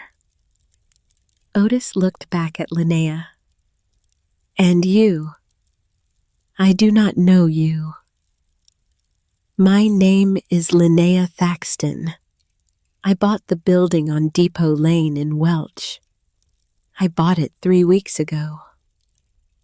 He held her eyes for a long count. His jaw worked. "Sit down," he said. They sat in 2 plastic chairs across from his wheelchair. Otis did not speak for a moment. He looked at his hands. They were folded on the blanket across his lap. The knuckles were swollen. The skin was thin and freckled. "I have been waiting 63 years for somebody to come ask me this," he said. "I started waiting in September of 1961. I am 91 years old. I figured the wait was going to outlast me, so thank you for coming before it did." Linnea did not trust her voice. She nodded. "Ottilie Brashear treated me when I was a boy of 12, Otis said. "I had pneumonia in the winter of 1947. My father carried me into her apothecary on his back through 2 feet of snow. She kept me there for 9 days. She fed me sassafras tea and slippery elm. She rubbed mustard plaster on my chest every 4 hours. My father could not pay her. He brought her a brace of rabbits the next spring, and she said that was payment enough. She saved my life. I have never forgotten her." He paused. He drew breath. "In the summer of 1961, I was 26 years old. I was working at the company store in Welch. I lived 3 doors down from the Boggs house. Vernon Boggs was the father. Eldred was the son. Eldred was about my age. We were not friends, but we had grown up on the same block. In June of that year, I overheard Eldred talking on the porch of his father's house with another man. I was walking past on the sidewalk. Eldred did not see me. He was telling the other man that Ottilie Brashear was sitting on the richest piece of ground in McDowell County and would not sell. He said his daddy was going to do something about it. He said his daddy did not lose. I walked on past. I did not stop. I did not say anything to anyone, because I was a young man with a job at the company store, and the Boggs family signed the paychecks of half the town. In September of that year, Ottilie was found dead at the bottom of her cellar stairs. The man who found her was Eldred Boggs. I knew the day they buried her. I knew when I went to the funeral and I saw Eldred standing in the back of the church with his hat in his hands, looking respectful. I knew, and I did nothing about it. For 28 years, I did nothing about it. I did nothing until Eldred Boggs died in 1989, and even then I did not speak because his son was 21 years old and was already running the company, and the company still signed the paychecks of half the town. I have carried this for 63 years. It has been heavier than anything else I have ever carried. He stopped. His chest rose and fell. There is one more thing. He reached down the side of his wheelchair into a canvas bag that hung from the armrest. He pulled out a small manila envelope yellowed at the edges tied with a brown string. He held it out to Linnea with a hand that shook slightly. She mailed this to me in August of 1961, he said, 2 weeks before she died. I have kept it in a safe deposit box in Bluefield for 58 years. I moved it here when I came to this place last year. I have been waiting to give it to the right person. Linnea took the envelope. She untied the string. She lifted the flap. Inside was a single sheet of paper. The paper was lined and small. The handwriting was Atelier Brachier's. It was a letter. Otis, if you are reading this, then I am no longer in a position to defend myself, and a chain of events is in motion that I have foreseen and could not prevent. Vernon Boggs and his son Eldred have made repeated offers for my land. I have refused them. I will refuse them again, and I will refuse them tomorrow, and I will refuse them on the last day I have left. They know what is on this property. I do not know how they know, but they do. They believe I will tire. They believe I will frighten. They are mistaken. In the event of my death by any cause whatsoever, including what may be reported as natural or accidental, I ask you to remember what you heard on the porch of the Boggs house in June. I ask you to keep this letter as a record of what I told you in writing before any fact was in evidence. I ask you to bring this letter forward when the time is right to whatever person of authority you trust, or to whatever person who comes after me to ask about this house. I do not know who that person will be. I trust you to recognize them. Be kind to my Mavis if you ever find her. She will not know how I left her. Tell her I held her.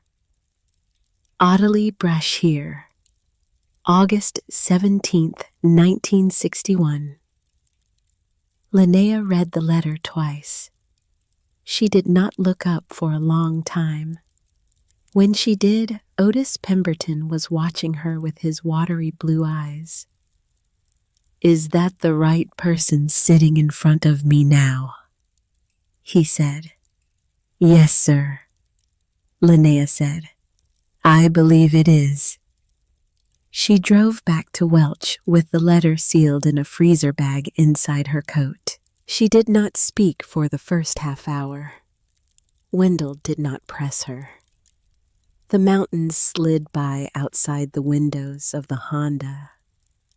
The afternoon light came slanting low through the bare oaks and chestnuts. She thought about Atelier Brashear sitting at the workbench in the cellar in August of 1961, writing a letter that she knew would only ever be read if she was dead. She thought about Otis Pemberton, who had carried that letter in a safe deposit box for 58 years. She thought about Wendell Crisp's grandfather, who had received a letter from a 7-year-old girl in Roanoke in 1962, and had sat his grandson down on the porch 11 years later and made him promise to wait. She thought about Dr. Hollis Renfro's grandmother, who had told a 16-year-old girl in the back of a country kitchen that someday somebody would buy that building, and when they did, she should help them. There had been a chain. A long, quiet chain of mountain people, each of them holding one link, waiting through their whole lives for the next link to be placed. She was the last link. She was the link that closed the chain. She called Easton Merle from the parking lot of a speedway in Princeton. "I have it," she said. "I have everything. Come tomorrow." "Where do you want to meet?" "My building, 2 in the afternoon. Park behind the railroad depot, not on the lane. Don't tell anyone you are coming." "Understood." She drove on. The plan came together over the next 48 hours. Easton Merle arrived in Welch the next afternoon in a mud-splattered Subaru. He was a thin man in his middle 50s, with rimless glasses and a salt and pepper beard, and the careful, listening manner of someone who had spent 30 years writing down what other people said. He sat at Linnea's wooden table in the apothecary, and he read the ledger, and he read Mavis's journal, and he read the letter from Otis Pemberton. And when he was finished, he took off his glasses and rubbed his eyes for a long time. "This is going to be the story of my career," he said quietly. "I do not want the story yet," Linnea said. "I want the story after." "After what?" "After Sherrod Boggs says it himself." Easton put his glasses back on. "You are going to get him to confess." "I am going to try." She sat down across from him. She had thought about it through the long hours of the night before. She had thought about it lying on the floor beside Boone's recovery kennel. And she had thought about it driving home from Bluefield with Otis Pemberton's letter in her coat. And she had thought about it in the cold dark of the apothecary at 4 in the morning, with the wood stove burning down to embers. Sherrod Boggs had given her 7 days. The 7 days had passed without him hearing from her. He had sent a man with a knife instead. The man had failed. Boone had failed him, and Linnea had failed him. And now Sherrod Boggs would be waiting in his big house on the ridge above town, wondering what was happening. Wondering whether his man had left any evidence behind, wondering whether the girl with the Honda was dead in a culvert somewhere, or whether she was sitting in the apothecary writing things down. He was rattled. He had to be rattled. A rattled man would come to a meeting he should not come to if the meeting was offered in the right way. She would offer it. She would call him. She would tell him she had reconsidered. She would tell him she was prepared to sell. She would tell him she wanted to meet at the apothecary alone that night to discuss terms. She would tell him she wanted cash, not a check. And she would tell him she wanted to show him something in the cellar before they signed anything. He would come. He would come because he had been waiting his whole adult life for this property, and because he could not afford to send another man with a knife after the first one had failed, and because his pride would not let a 20-year-old girl sleeping in a Honda outmaneuver him.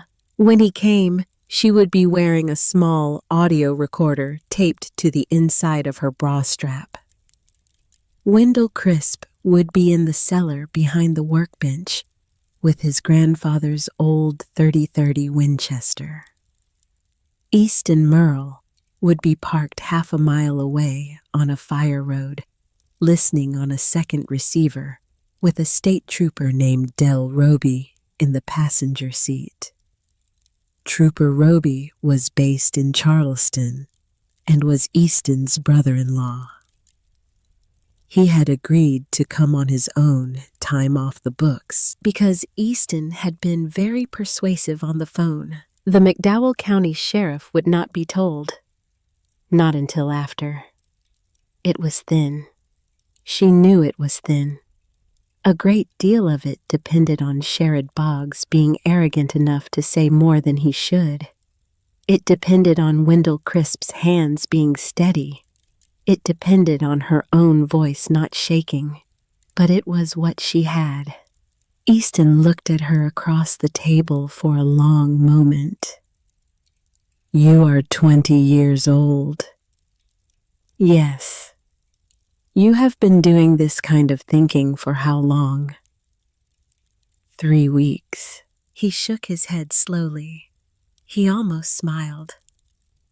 "All right, Miss Thaxton. Let's go fishing." She brought Boone home the morning of the meeting. He could walk. He could not jump. His ribs were wrapped in a wide white bandage, and he had to wear a plastic cone around his head to keep him from chewing the stitches. He hated the cone. He looked at her through the clear plastic with deep, wounded reproach. She did not laugh because she did not want to hurt his feelings, but she came very close. She set up a bed for him near the wood stove on a folded comforter. She filled a water bowl. She crushed half a pain pill into a spoonful of peanut butter and held it out to him, and he licked it off her finger. He laid down on the comforter. He watched her move around the apothecary. She did not put the cone back on him after the peanut butter. She would put it on him before the meeting. She did not want him fighting tonight. She called Sherrod Boggs at noon. He answered on the third ring. His voice was smooth. It was very smooth.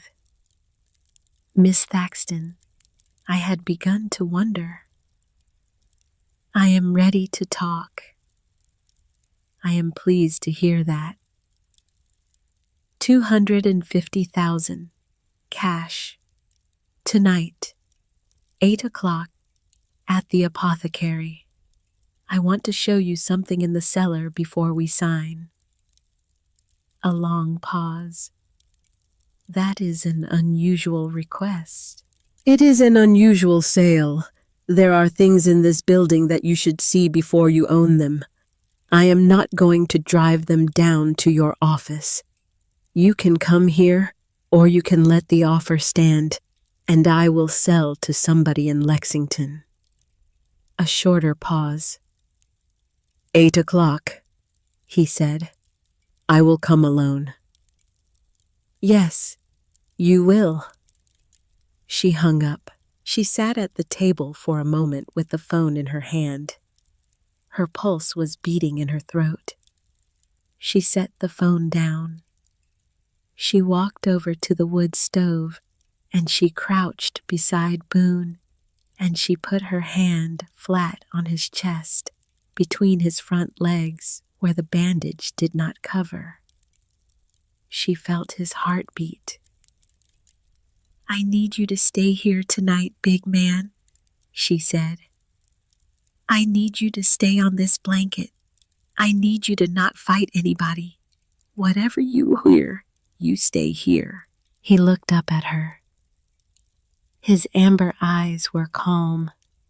She kissed the top of his head on the place between his ears, where the brindled fur was softest, and she stood up. 8 o'clock came.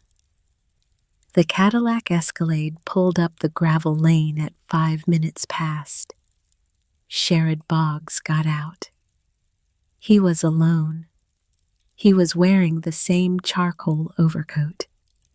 He walked up the path to the apothecary with the unhurried stride of a man who had spent his whole life walking through doors that did not say no to him. Linnea opened the door before he knocked. "Come in," she said. He stepped into the front room. She had cleaned it up over the past week. The counter had been wiped. The shelves had been dusted. A lamp burned on the table beside the wood stove. The room was warm. Boone was on his blanket beside the stove. He was wearing the plastic cone. He did not get up. He watched Sherrod Boggs come in, and a low sound built in his chest. But he stayed where Linnea had put him. Sherrod looked at the dog. He looked at the bandage on the dog's ribs. "Hunting accident," he said. "Something like that." "What a shame." "It is. Would you like to come downstairs?" She walked to the corner of the room. She pulled up the loose floorboards. She lifted the trapdoor. The lantern was already burning down in the cellar. The yellow light came up the stone steps and lit the underside of the apothecary floor. She gestured to Sherrod. "After you." He hesitated for a fraction of a second. He recovered. He smiled the smile that did not reach his eyes. He went down the stairs. She followed. The audio recorder was taped to the strap of her bra beneath her flannel shirt. The small green light on it had blinked 3 times when she had pressed the button in the bathroom an hour earlier. It was running. It had been running for 40 minutes already. In the cellar, the shelves were lined with jars. The brass scales sat on the workbench. The ledger was open on the bench beside the scales, the photograph of Ottilie and Mavis placed face up beside it. Sherrod Boggs stopped in the middle of the cellar. He looked around. He looked at the shelves. He looked at the ledger. He looked at the photograph. His face did not move. But something in him went still in a way that a person could feel from across the room. "Ottilie Brashear," he said. His voice was quiet. "Yes. You found her papers." "I found everything." "What is everything?" "Her ledger from 1924 to 1961. Her last entries describing the visits from your father. Her letter to Otis Pemberton describing the threats from your father. A journal kept by her foster child Mavis, written the day Ottilie died, describing what she heard from the back room while your father pushed Ottilie down these stairs. The testimony of Otis Pemberton, age 91, currently of Bluefield, who overheard your father planning Ottilie's removal on the front porch of your grandfather's house in the summer of 1961. She stopped. She let it sit in the air. "And a sample of ore," she said, "from the ridge behind this building, visible gold in limestone matrix." Sherrod Boggs did not move. He stood in the middle of the cellar with his hands at his sides, and his charcoal overcoat hung from his shoulders, and the lantern light cut shadows under his eyes. "You are an unusual young woman," he said. "So I have been told. What is it you actually want, Miss Thaxton?" "I want you to tell me in your own words why your father killed Ottilie Brashear in 1961. He laughed. It was a short laugh. It did not contain any humor. "That is a very direct question." "It is." And if I were to answer it, then I have a price in mind that is no longer $250,000. He looked at her. He was thinking. She could see him thinking. He was a man who had spent his life calculating, and he was calculating now, and the calculation was difficult. He did not know how much she actually had. He did not know whether the journal existed or whether she was bluffing. He did not know whether Otis Pemberton was alive or had already been to a notary public or had told the same story to half a dozen other people. He had to find out. He took one step forward. My father, he said slowly, did what was necessary to keep this family in the position it has held in McDowell County for 3 generations. Ottilie Brashear was an obstinate old woman who refused to accept a generous offer for a piece of dirt she had no business sitting on. My father gave her every chance. He came to her with respect. He came to her with money. He came to her finally in the cellar of her own home on a Thursday morning in September, and he asked her one last time. She refused him one last time. What happened after that was a matter of momentum. It was not planned.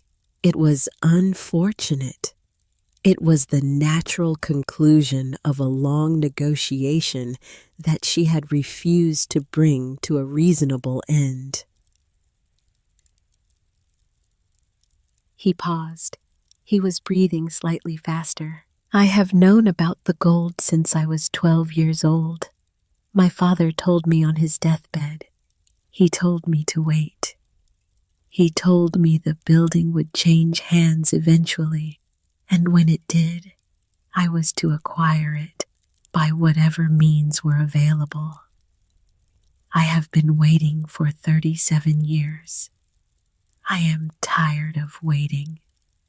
The price I am willing to pay you for what you have just shown me is $500,000 and your silence. That is double my original offer. It is more money than you will ever see again in your life.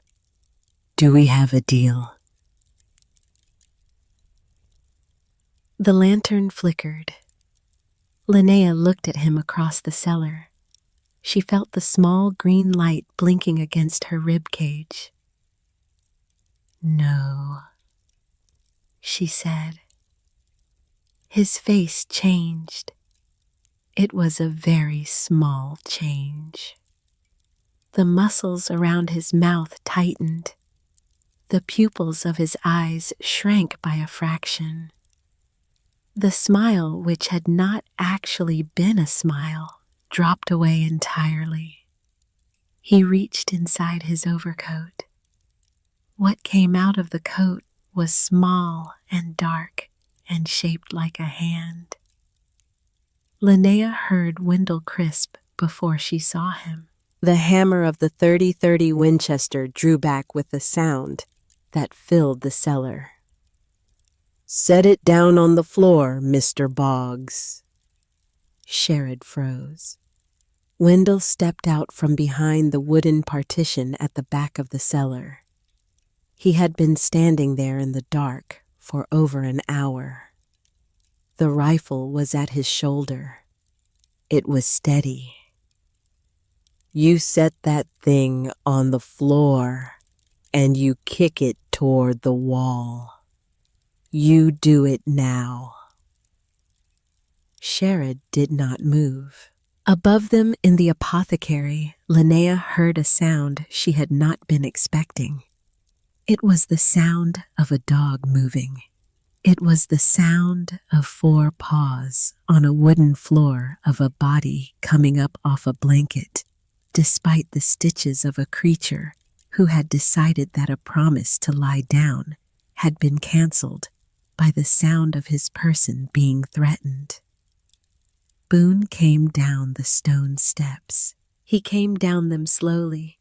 He had the cone still around his head. The bandage was still wrapped around his ribs. He moved like an old man, but he moved. He stopped at the bottom of the stairs. He looked at Sherrod Boggs. He bared his teeth.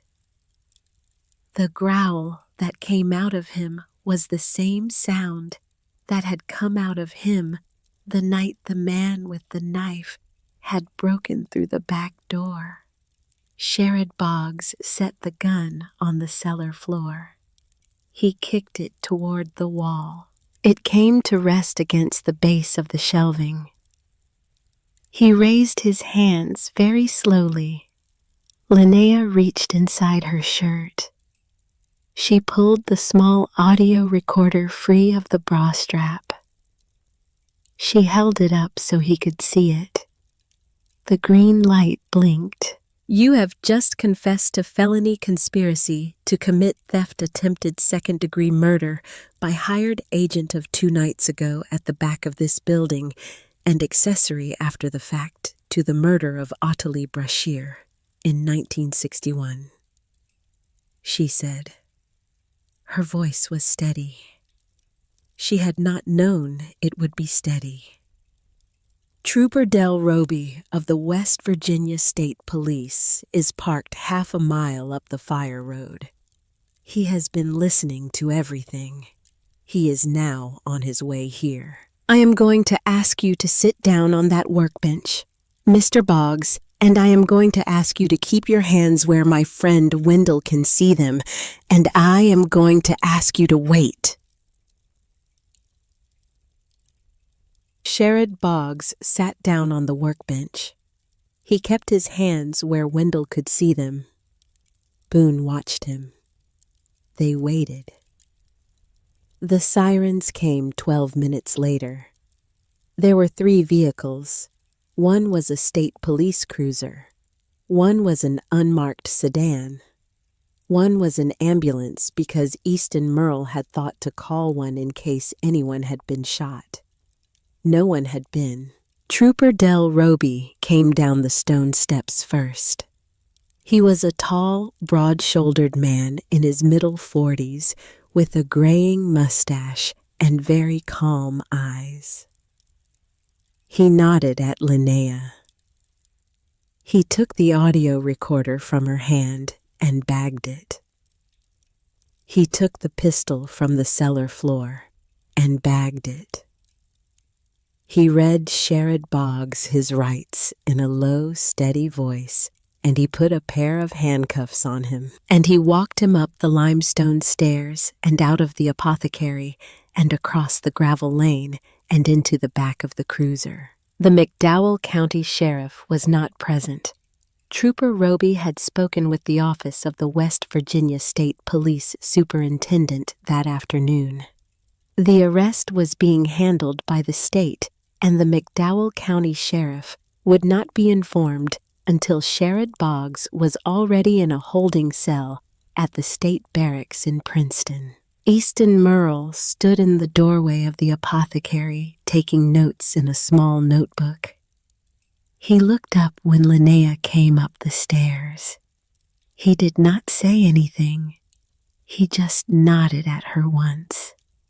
She walked outside. The night was cold. The sky over the ridge was full of stars. The Cadillac Escalade still sat at the end of the gravel lane with its door open. Trooper Roby had told her another unit would tow it in the morning. She walked over to Wendell Crisp.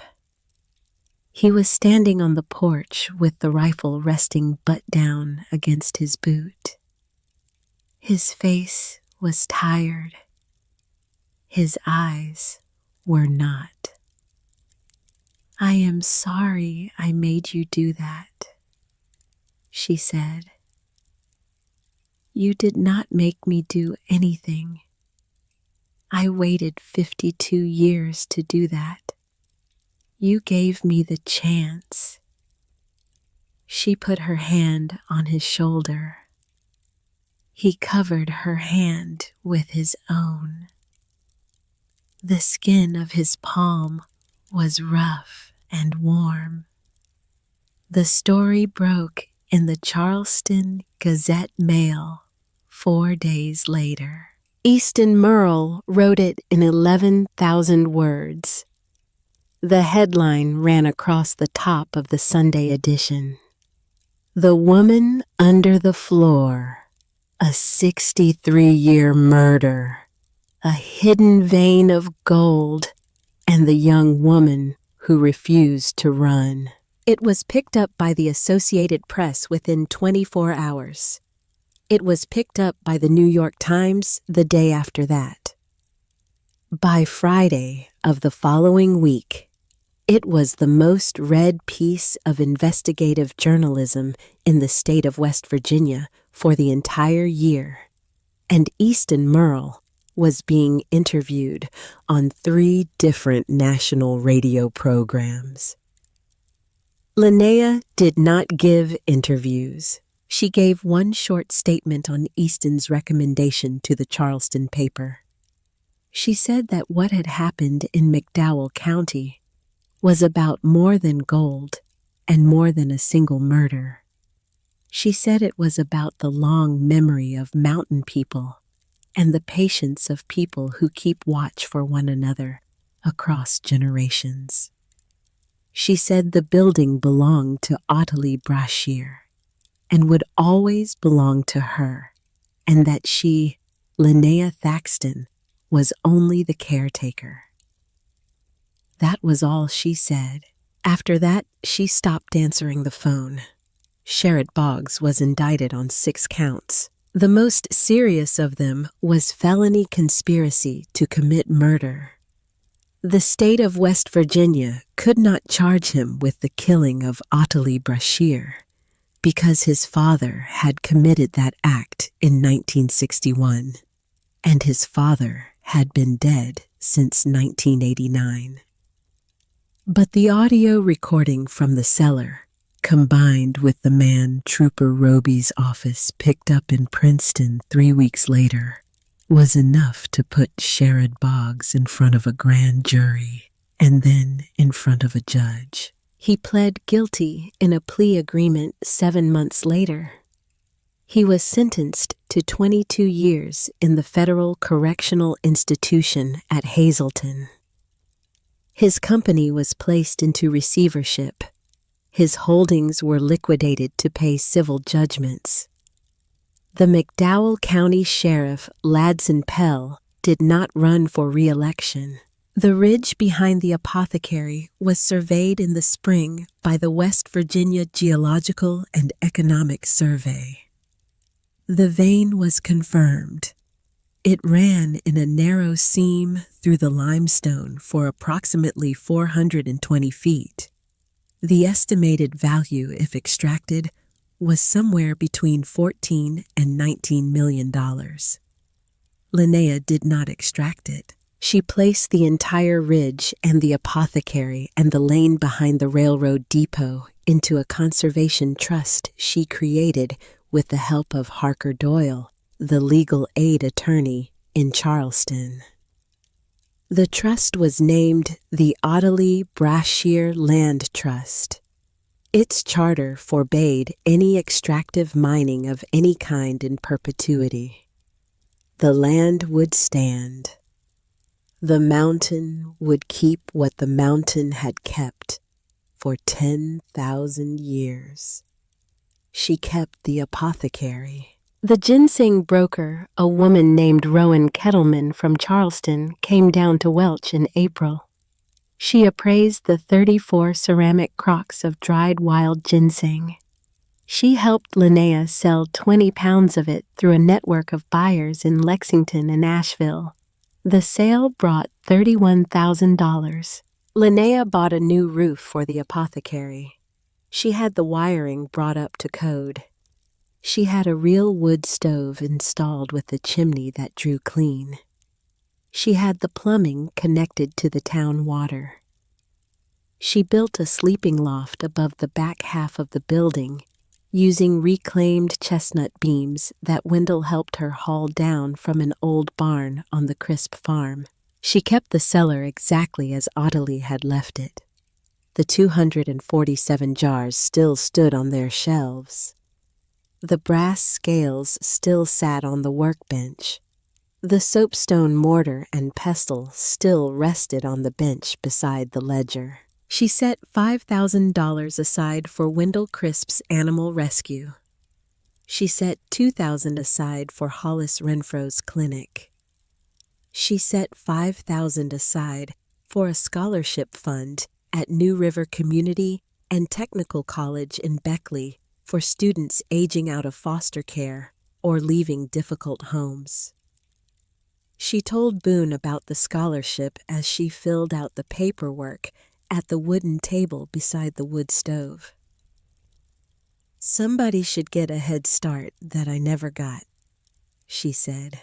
He thumped his tail against the floor as if he agreed completely. Adair came to see her one last time. It was late summer. The dogwoods had stopped blooming. The air on the porch was warm and heavy and smelled like cut grass. Adair drove up alone. No lawyer, no husband, no Toyota Camry. She arrived in an older car, a small blue Hyundai with one cracked tail light. She got out slowly. She walked up the path. She stopped at the foot of the porch steps. Linnea was sitting in a wooden chair on the porch with Boone at her feet. She did not stand up. Adair looked older.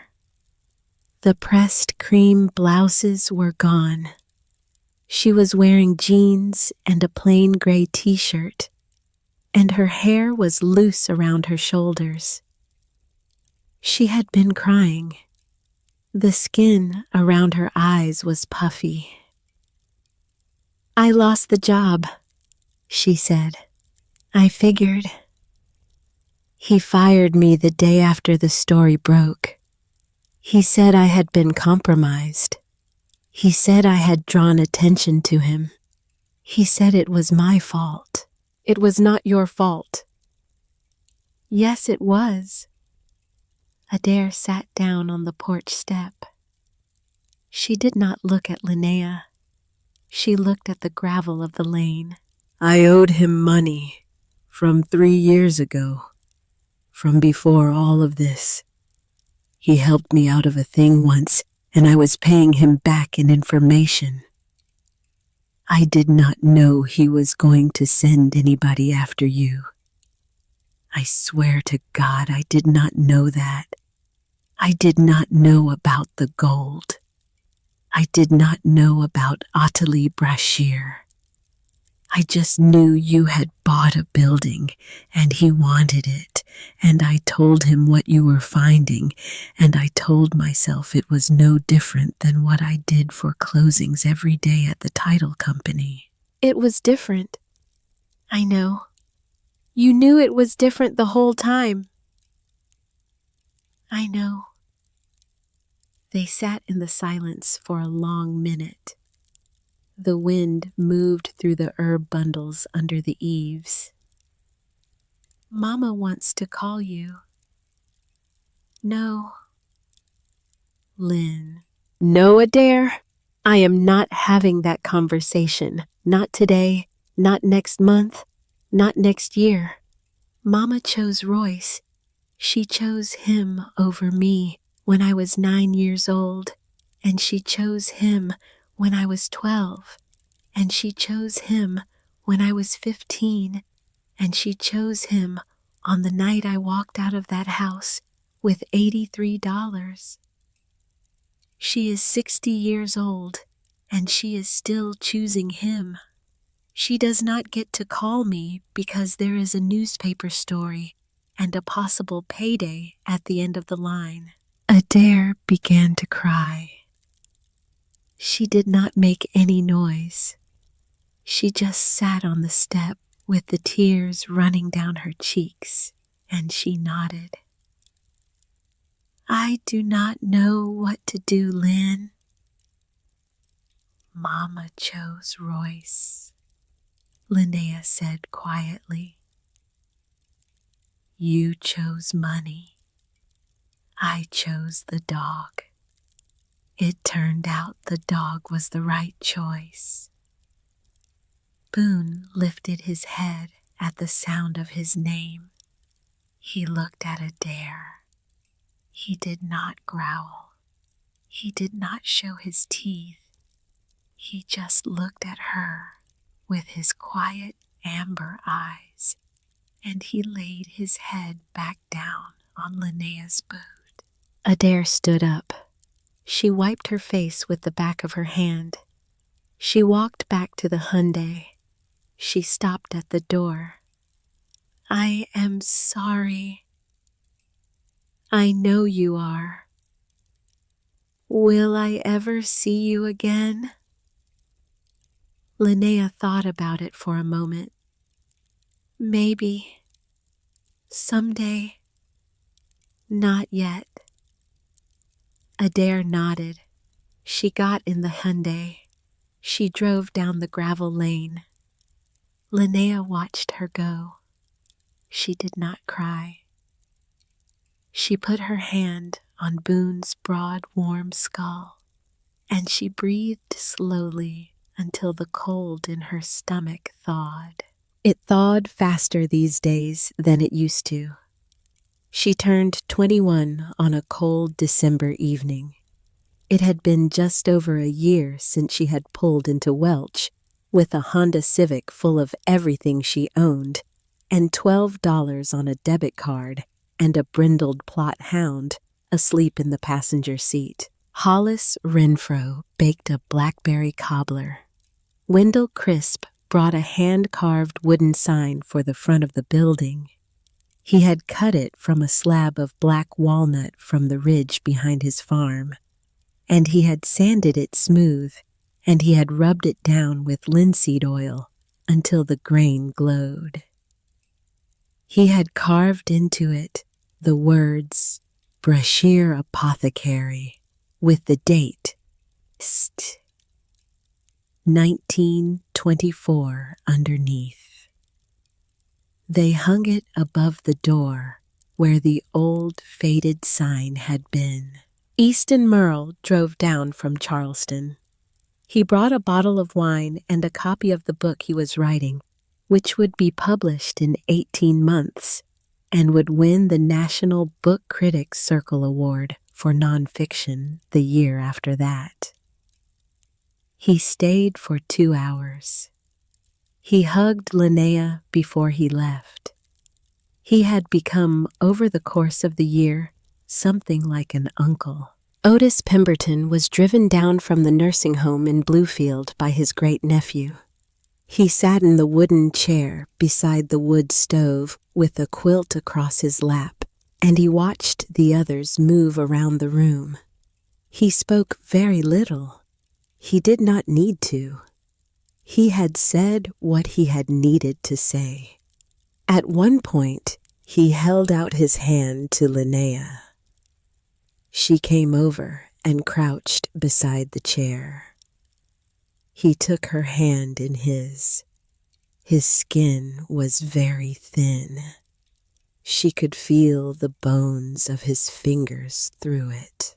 "Thank you," he said, "for coming when you did, for letting me put it down." "Thank you for keeping it for so long," she said. He smiled. He closed his eyes. He died 3 weeks later in his sleep in the nursing home in Bluefield. Linnea drove up for the funeral. There were 40 people there. She had not expected 40. She sat near the back with her hat in her hands, and she listened to people she had never met say his name. After everyone left the apothecary on the night of her 21st birthday, she stood in the doorway and looked out at the mountains. The tug fork was somewhere down in the dark. Wood smoke rose from her chimney behind her.